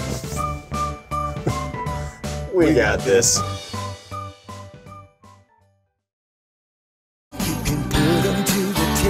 You can always count on the Knowles to deliver. But what about your home comfort system? If your system is older or giving you problems, call the professionals at Barano Heating and Air Conditioning to check it out. Make the right call this season and turn to the experts at Carrier and Barano Heating and Air. Go Knowles. License number CAC 057652.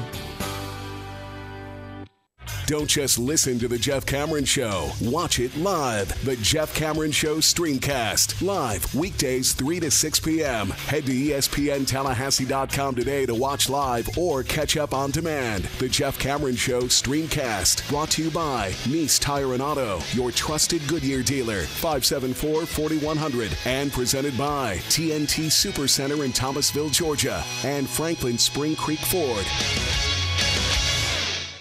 We wish you a Merry Christmas from your friends at Boot Barn.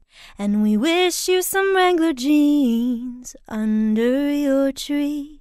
We have great for all on your list, like Wrangler blue jeans, all at Boot Barn. Yes, Wrangler blue jeans, stop by Boot Barn.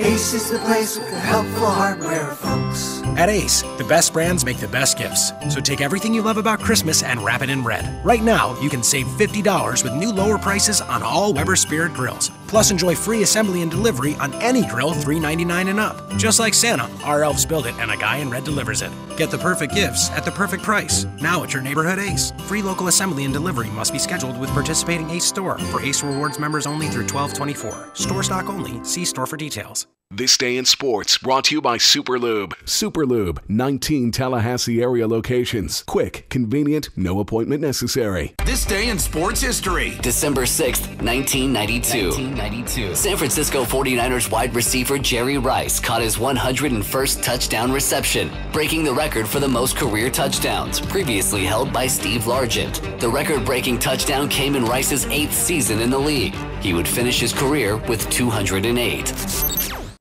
It's that time of year again where you have to shop for the naughty and the nice. Make it easy. Superlube it and get rewarded with a free oil change. Right now, visit any of the 19 area Superlube locations, buy 3 oil changes, and get 1 free. Keep it or give that free oil change to a car lover on your list. Hurry in and make shopping easy with a free oil change from Superlube. You'll be glad you did. They change my oil in just 10 minutes. Boy, this place is sure convenient. How I love to Superlube my car, lube my car. How I love to Superlube my car. Yes, sir. This is the Jeff Cameron Show on 97.9 ESPN Radio.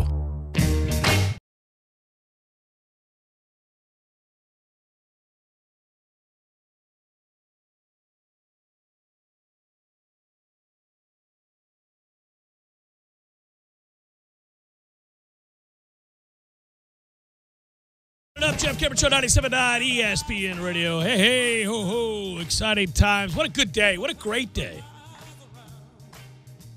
I was over there today, as you guys, if you've been listening, know, from the moment he pulled up and there was the welcome wagon and everything else outside of Doak Campbell Stadium to the moment he walked in and we all made our way in the elevator.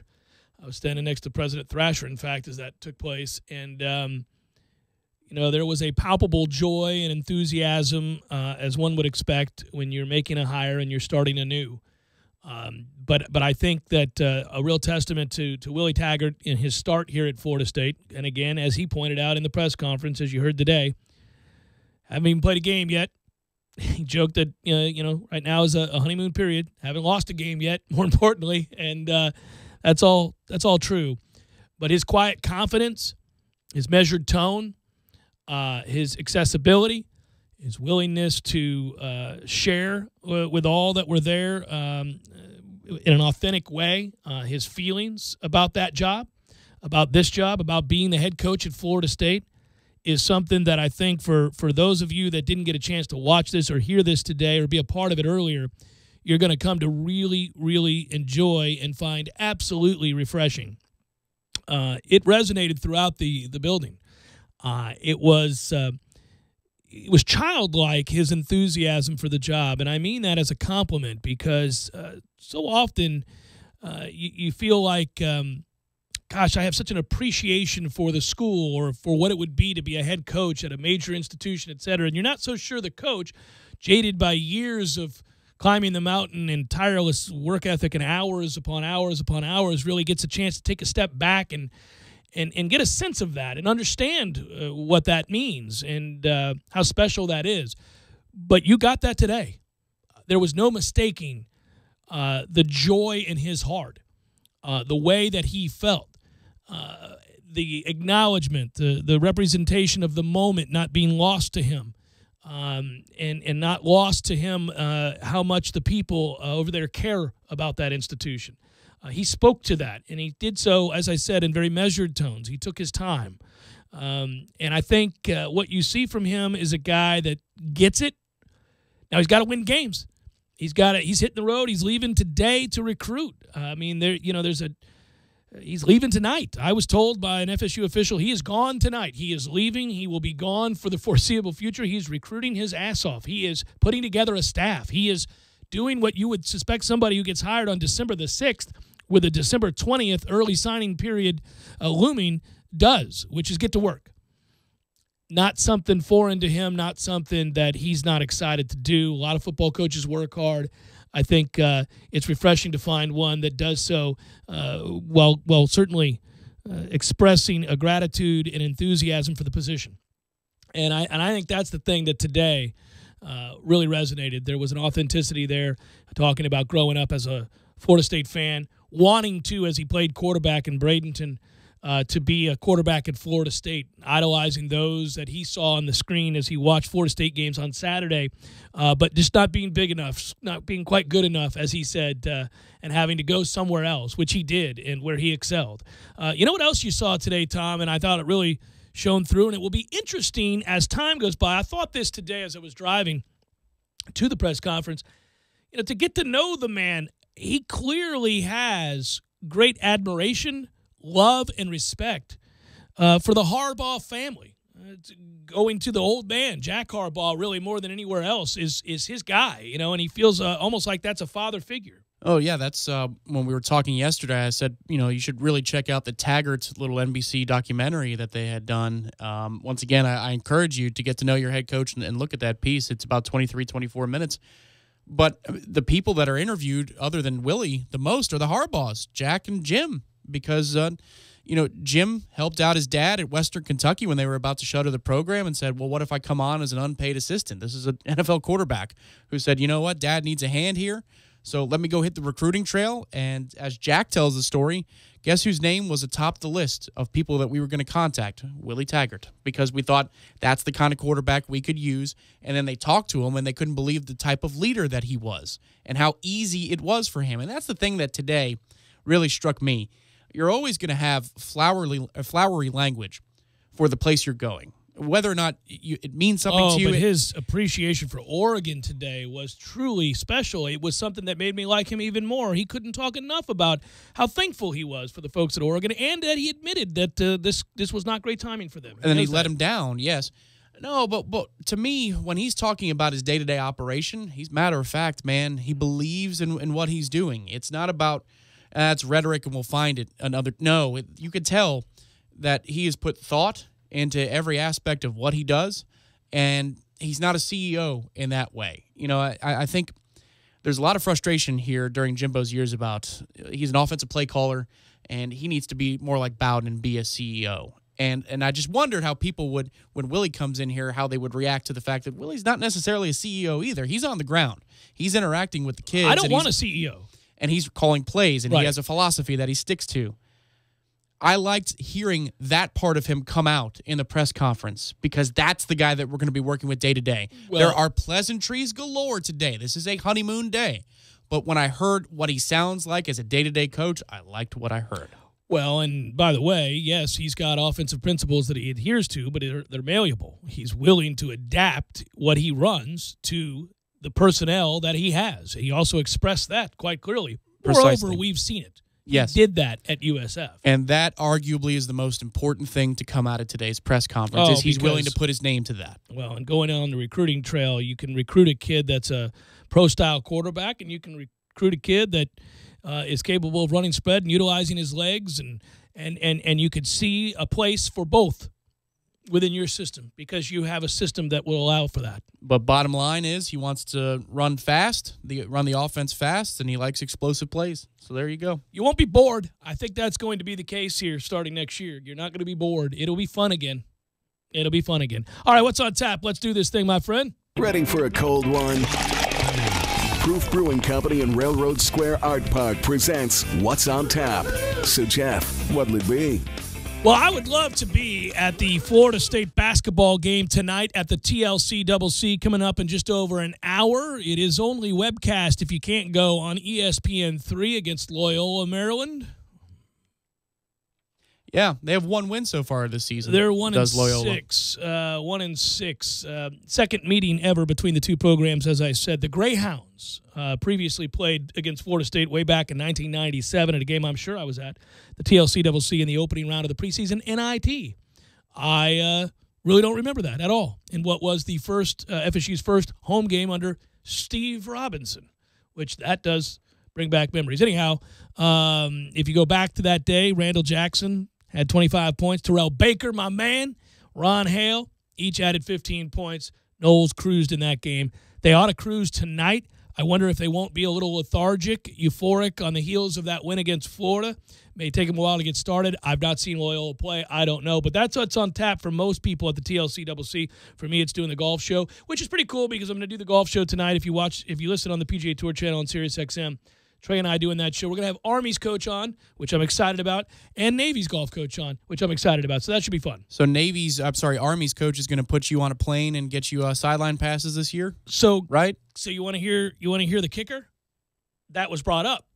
Of course, last year I mentioned to you that he welcomed me and said that he would love to have us down on the field to go to the Army-Navy game. It's as good in person as you could ever imagine. It's spine-tingling good, as he said it. Yeah, he resigned. This is a new coach. Oh, yeah, so no. I don't have my guy. First question for the new guy. Oh, yeah, the new guy is going to want to tell us all about his day-to-day jobs, and I'm going to say, yeah, enough about that, sir. Listen, if I come to the game, can you get me down on the field for this thing? Maybe you should have Trey broker that part of it. I probably should. Our thanks to Proof Brewing Company for sponsoring What's on Tap. Proof Brewing Company since 2007, offering Tallahassee's finest craft beer selections at their massive tap room in Railroad Square Art Park and canned deliciousness in stores near you. I had a couple Proof 850s last night. Did you? I did. Just two.